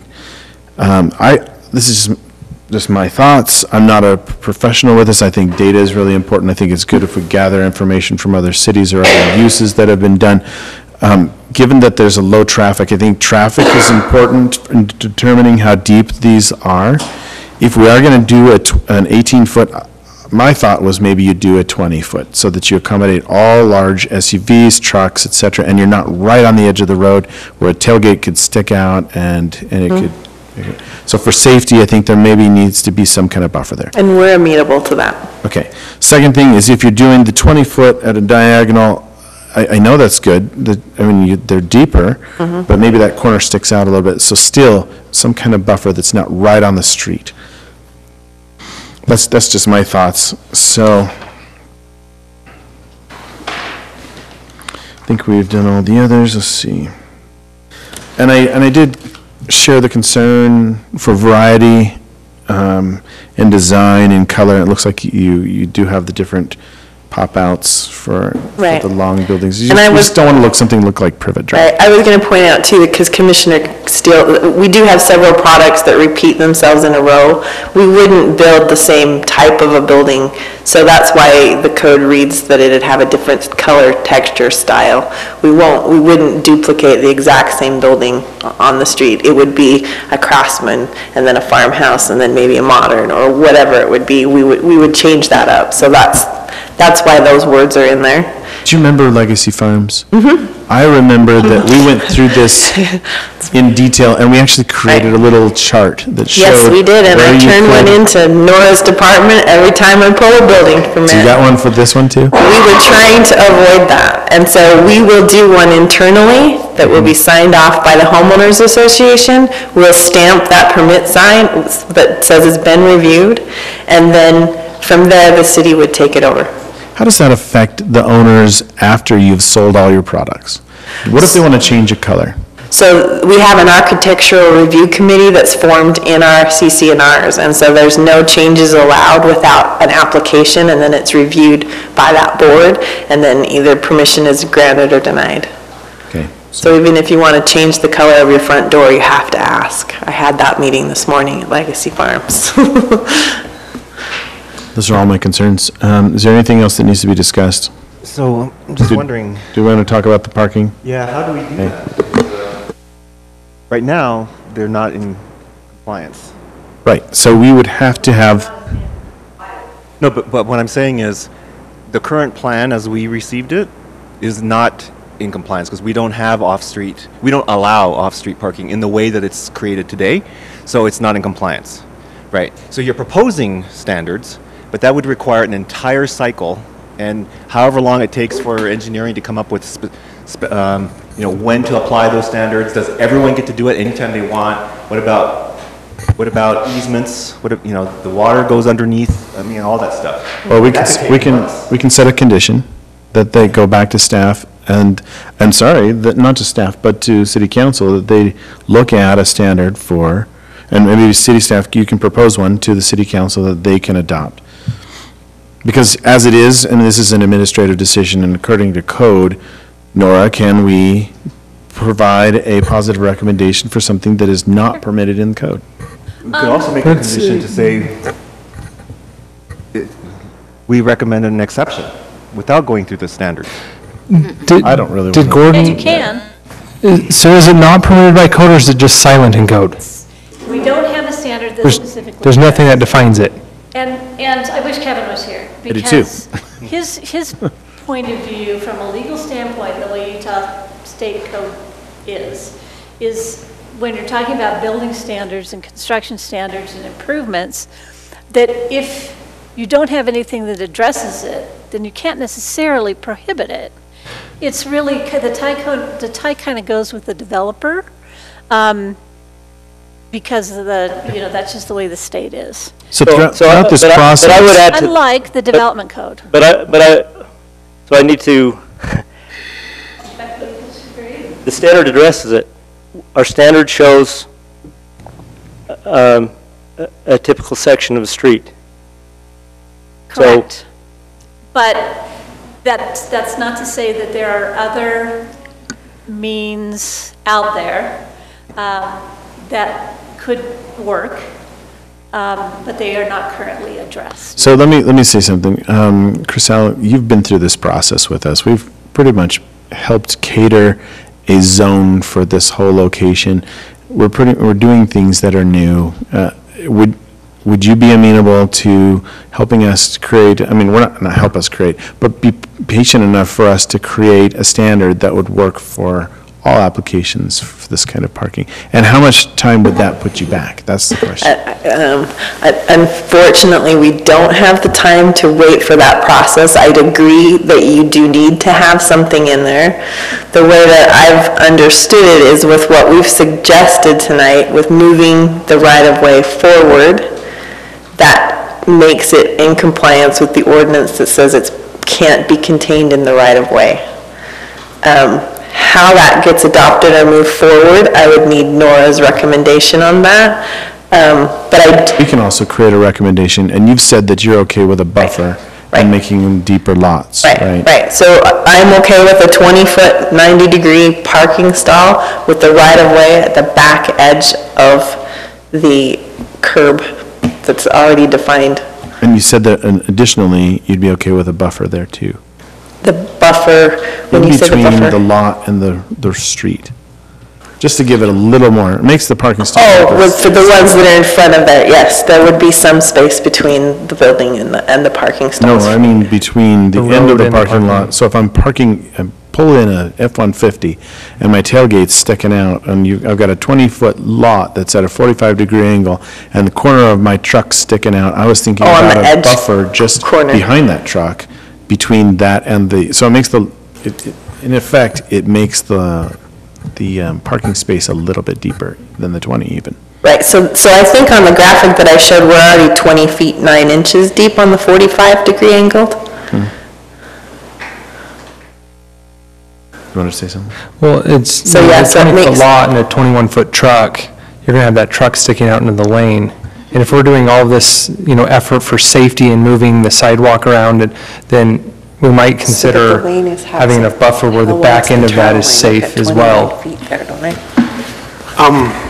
One of the things is most codes are written with the 18-foot. It's because they expect most people to park a little bit over the driveway, or the sidewalk in this case. And that's where some of that extra goes into it. If we go a 20-foot deep and then have like a little bit sticking over the, I mean.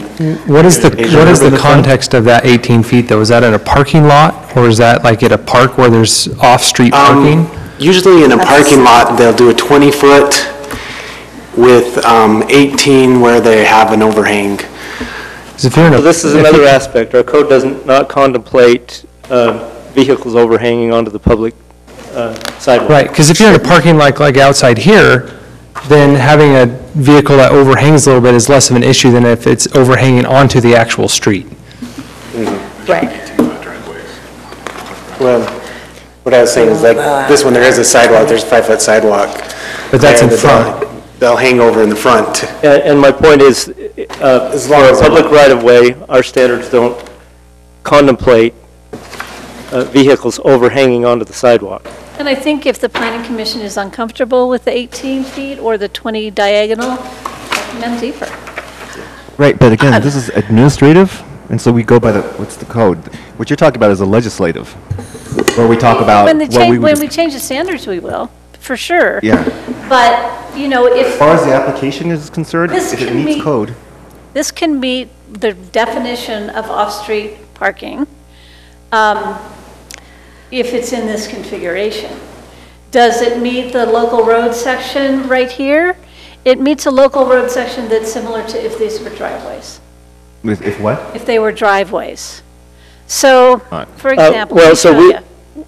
we don't allow parking over the sidewalk. No, we And- don't, absolutely, and we wouldn't recommend that. Well, and I thought the other issue is that it eliminates the park strip, which is where the water lines go, and so it's an easement issue as well. Or a utilities issue. I That's think why what we can see is this issue hasn't been vetted. Right. Yeah, that's It why I needs, have a- we need data. We How do need we make that experience. recommendation? I think it, City council is going to make the decision, so as we've done in the past, or Kevin's advised us, is if we forward a positive recommendation, we just put in a note for council to, or a condition for council to consider something specifically, especially when there's vagaries in the code. I don't know that we could hold it against the applicant or the developer. No, there are no vagaries in the code. It just doesn't allow it. Well, it, Doesn't address it. Doesn't address it. So, but if It you can doesn't look not at, address like, it. right It doesn't here, Say I can't. these are the front-loaded townhomes.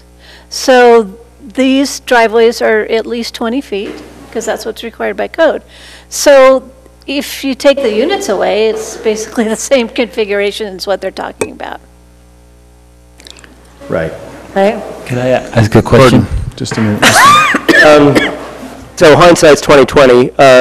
It would have been nice to have this shown in the neighborhood plan, and then it could have been vetted at that point. This configuration was shown in the neighborhood plan on private streets, but it wasn't shown on public streets. It's not shown in the neighborhood plan on So either. hence the surprise. Right. Commissioner Anderson. So when you showed those diagonal 45, you showed it 18 feet deep, but at a diagonal, you can get more than 18 foot of the car in. 20 feet. 20 feet 9 inches is the length of the parking stall. But you wouldn't consider doing 20 feet deep at a 45? We could. Could. Right. That hasn't been volunteered Right. up yet. That's Right. that's what I was suggesting. Right. I suggested that earlier, that even if it was, that you'd have some kind of buffer. The other thing to consider too is that the travel lane here is 14 and a half feet. And then you have a 2-foot curb as well. So you're looking at 16 feet from the center line for one car to pass. So there's ample space. And this public road is, like you said, it's a 25 mile an hour neighborhood. you Okay. know me, and I'm one for definitions. Mm-hmm. And I've been over here trying to make things work. Off-street parking means the space within a building, lot, or parking lot, a building, a lot or parking lot, but not within any portion of any public street right-of-way for the temporary parking of one vehicle.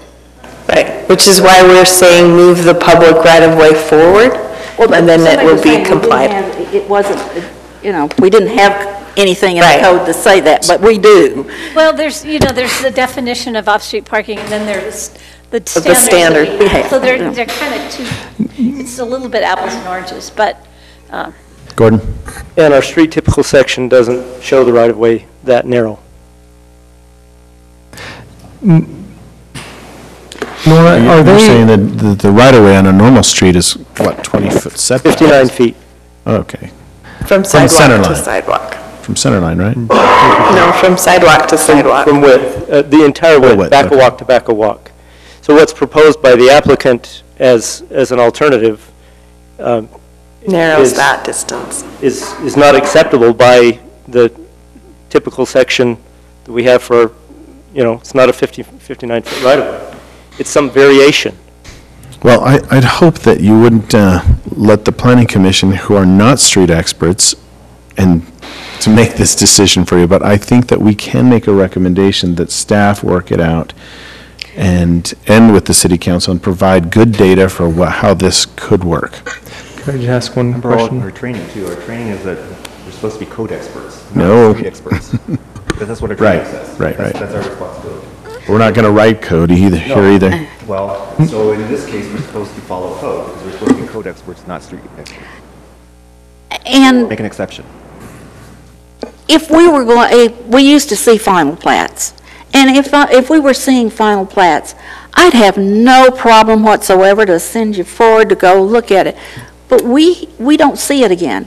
And some of this could change some of your open space, your common area.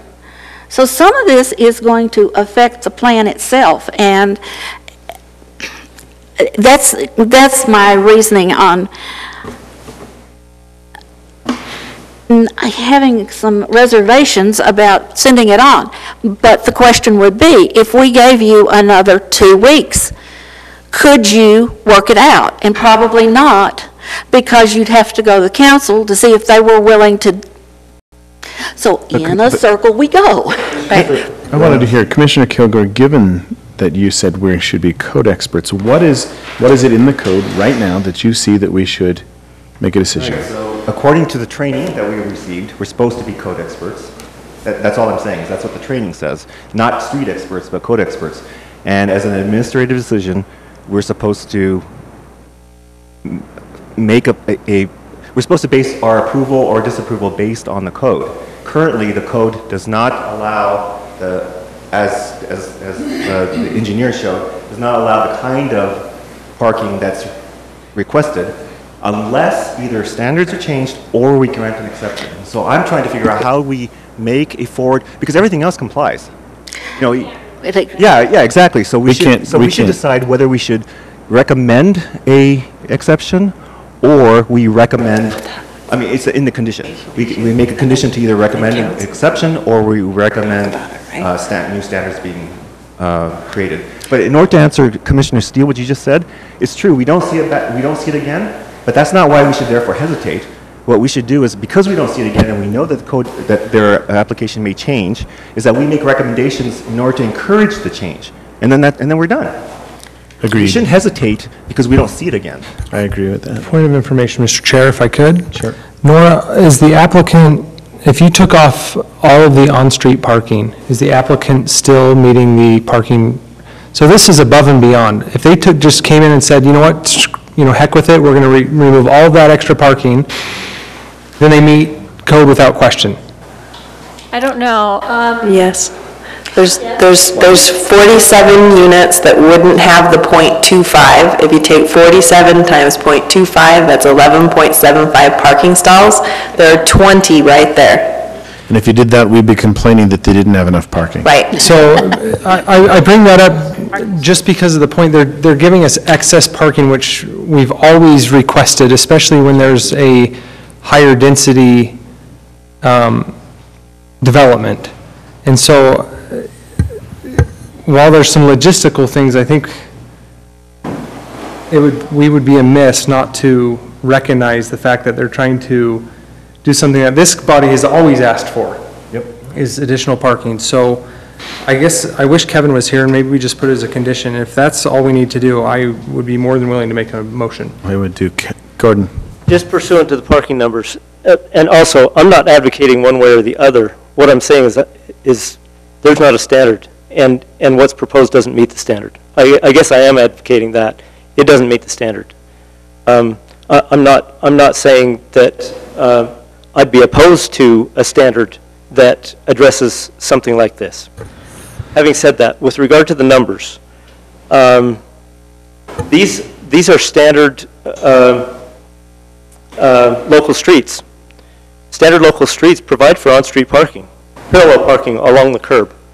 So, if you're actually counting the capacity of the site, don't discount the capacity of the on-street parking. Because it could be the width of a vehicle could be that additional buffer that you're talking about, behind the. Absolutely would be. Right. Well, what I'm saying is these are standard local streets, and which provides for parking on both sides of the, parallel parking on both sides of the road already. Does everybody here agree that that the extra parking is a good thing? I actually wanted to make a comment about it. So I have friends that work for Lehigh and Eagle Mountain. One of the things that we've been noticing that's happening, especially with townhomes and these types of units, is investors will come in and buy the whole unit, and single-family homes don't always, single families can't always buy them, and they end up renting them out. And one of the problems is they need additional parking.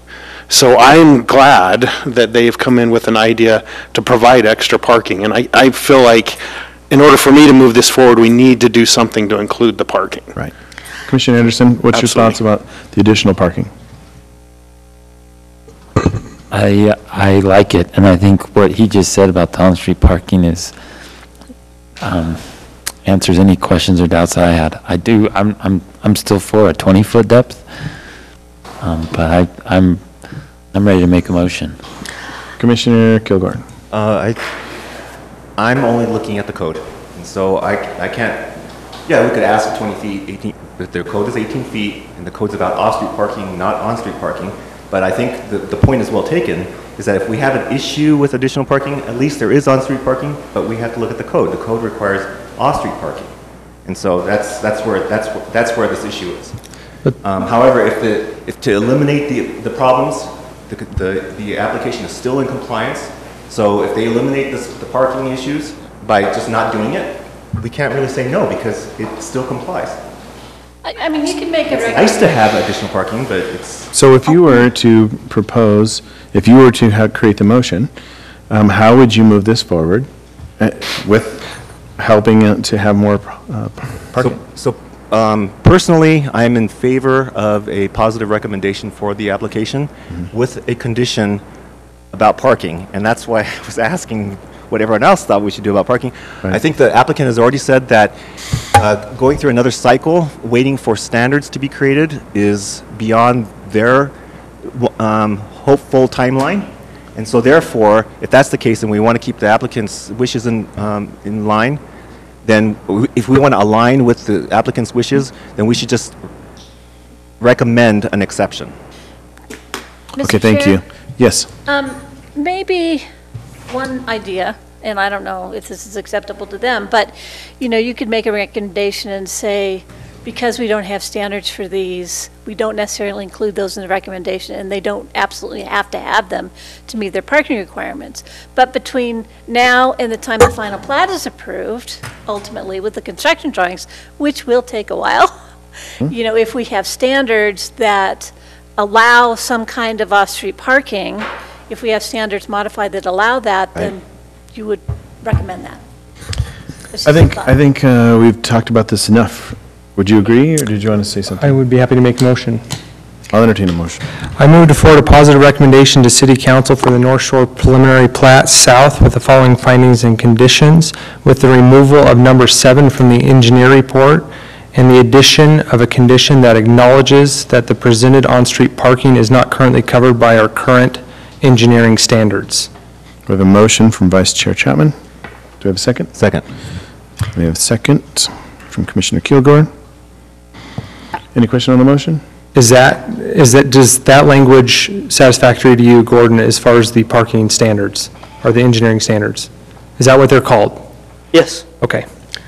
I have a question. Yes. I had asked for a condition to have open space, improved open space available with the first C of O, just in case we have a group built and then it stops because of financing. Or because, So we did discuss that, and then I followed up with the question, does phase one, on its own merits, satisfy the open space requirement? And the answer was that, This plat does, together. but it's divided. And so even if they start in one section and the financing goes like this, people aren't buying, that at least the people who have already bought, they have C of Os, they have some kind of. oh, you're talking about a subsection of Yes. phase one? Because Phase one they've and phase one. basically plat. made sub-phases, well, I think there's 5, right? There's 4. 4? Okay, and you wanted to make sure that there was. But we open can just space. make it one plat if that makes it easier. We intend to move forward with one development. I know. I've been in this business a Correct. long time. The other problem with requiring open space, the way that this is and the density that we have, it'll get torn up. It's a waste of my money to put in the open space when I build the buildings that face the interior open spaces, because my tractors, my trusses will be tearing it up. So- It can't, And also, the worst easily be case, built. Commissioner Steele, they'll be surrounded by a lot of dirt. So if the kids want to go play in open space, they may not have grass on it, but there'll be a lot of And places to some play. would classify that as improved. Okay, I can see that. You can understand my concern. Yeah. Well, And- so anyway, this question goes to we have a motion. I've got my question answered. Okay. Well, I understand and share your concern. I will not be adding that to the motion. Okay. Any other questions on the motion? All in favor? Aye. Any opposed? Nay. Got that? Okay, motion passes. Thank you for your time. Okay, we only have a little bit left, so let's push through it. Item number 5, thank you very much. Item number 5, the approval of minutes from September 13th, 2018. Entertain a motion, unless you have some other comment. I move that we approve the minutes for the Planning Commission meeting that was held on Thursday, 13th of September, 2018. We have a motion, do we have a second? Second. We have a second. Any question on the motion? All in favor? Aye. Any opposed? I Weren't you? abstain. I abstain.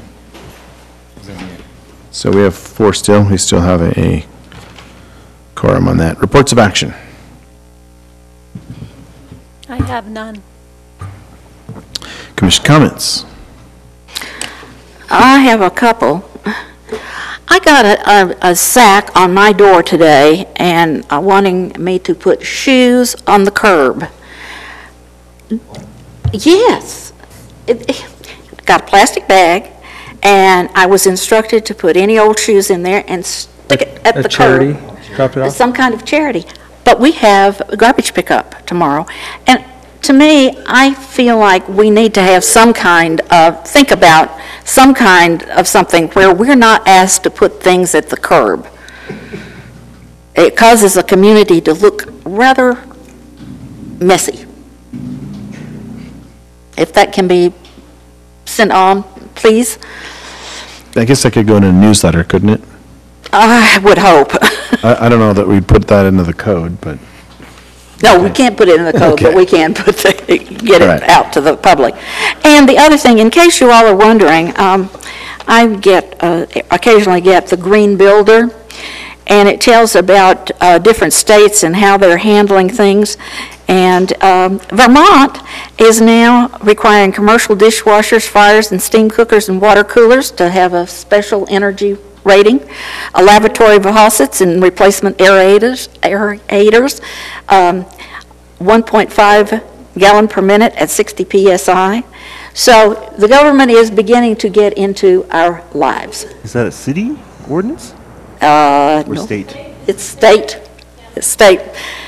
House Bill 410 for Vermont, and it goes on. So buy your dishwasher now, so you're grandfathered in. Well, and there are other states that really Don't get have one into your already. life, but that was one I thought I would share with you tonight. I won't bore you with all of them. All right, any other commission comments? I actually had one. I'm not gonna tattle on my neighbor, but I was walking you my are. dog the other day, and a house on just right off of Centennial Boulevard has artificial turf in the front yard. That's what? Has artificial turf in the front yard. I think you just did tattle Yeah, on I'm your- not going to say which house or anything, and this is not actually, I'm not bringing this up to compliance or anything, because I think HOA should enforce it, but the reason why I bring it up is because I didn't even know it was there until I walked in front of the house, but it's really just one of those, kidney islands that some people put in the front yard just for landscaping purposes, and they have 2 trees there, but the grass is actually artificial turf, and sure enough, they have concrete curbing all around it to create that kidney, and the artificial turf is lifting up. It must have only been there for a year because it wasn't there last year, but after just 1 year, it's already lifting up on the edges, so the dirt's already visible, and the artificial turf is curled up. Which some of the reports, like on the BYU report, said those kinds of things happen because it gets so hot, so the edges curl up because it's touching concrete, which is a different temperature. And so anyway, that's another concern. It's an aesthetic concern. So when we do talk about that stuff if and when we get to that on the code, that's maybe another issue that we should look at, or I asked staff to look at as far as aesthetic issues, whether it's even worth it from the aesthetic point of view as well. And then just one other thing, just a personal plug.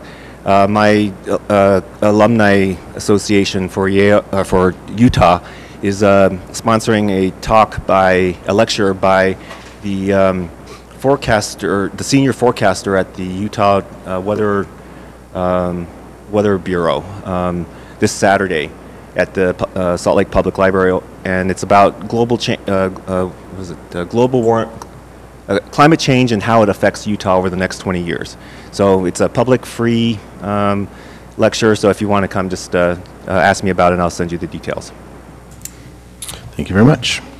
Any other comments? Yeah, I had a chance to just read the Planning Commission bylaws over the last couple weeks, and I thought it was interesting. I learned a couple things about just meeting decorum and how the meeting's supposed to proceed. So I don't know when the last time you guys have read the bylaws, but I found it interesting. They are. So I recommend going through those. Any specifics you wanted to point out? Well, initially I couldn't find it. I may have been either misreading it, or I belong to some other councils and committees that use pretty strict Robert's Rules of Order, and rarely do you address an applicant directly. You generally ask the chair for permission to address the applicant. And I couldn't find it in there. I swear it was in there, but the thing it did say about debate is that, well, let me just read it. Let me just see if I can find it.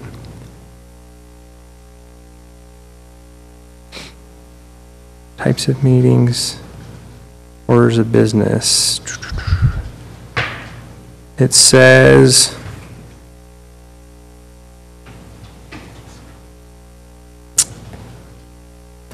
no member of the commission shall interrupt or question another member in debate without obtaining the commissioner's consent, and to obtain such consent shall first address the chair. And so, I mean, we have a friendly group. I'm not saying that we're doing something necessarily wrong, but the bylaws say we're probably not doing something completely right. But in other, like I said, in other councils and committees that I'm on that are strict about these sorts of things, if we're addressing staff, then we generally ask the chair for permission to address the staff.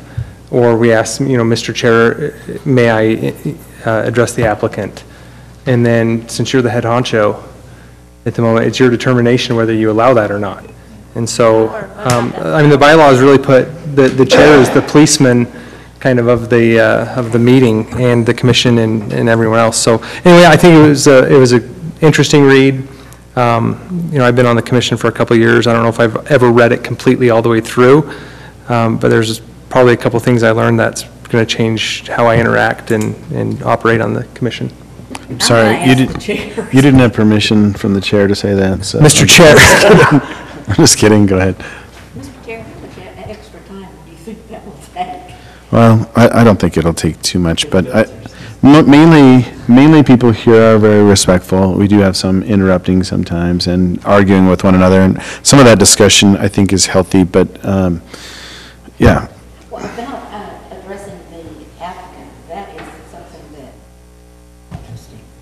Yeah, well, let me be specific. I swear I saw that the first time reading through it, but when I was reading through it at the end here, I couldn't find that specific thing. So that may be incorrect, but in any case, with whatever I may have just said that's incorrect, I encourage people to go back and read the bylaws. I think it's a good idea. And we need to, the way I understand it, we need to revise our bylaws anyway. Sorry for snapping.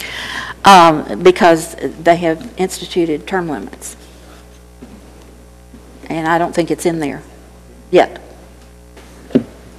Okay. One more comment I forgot to make last time.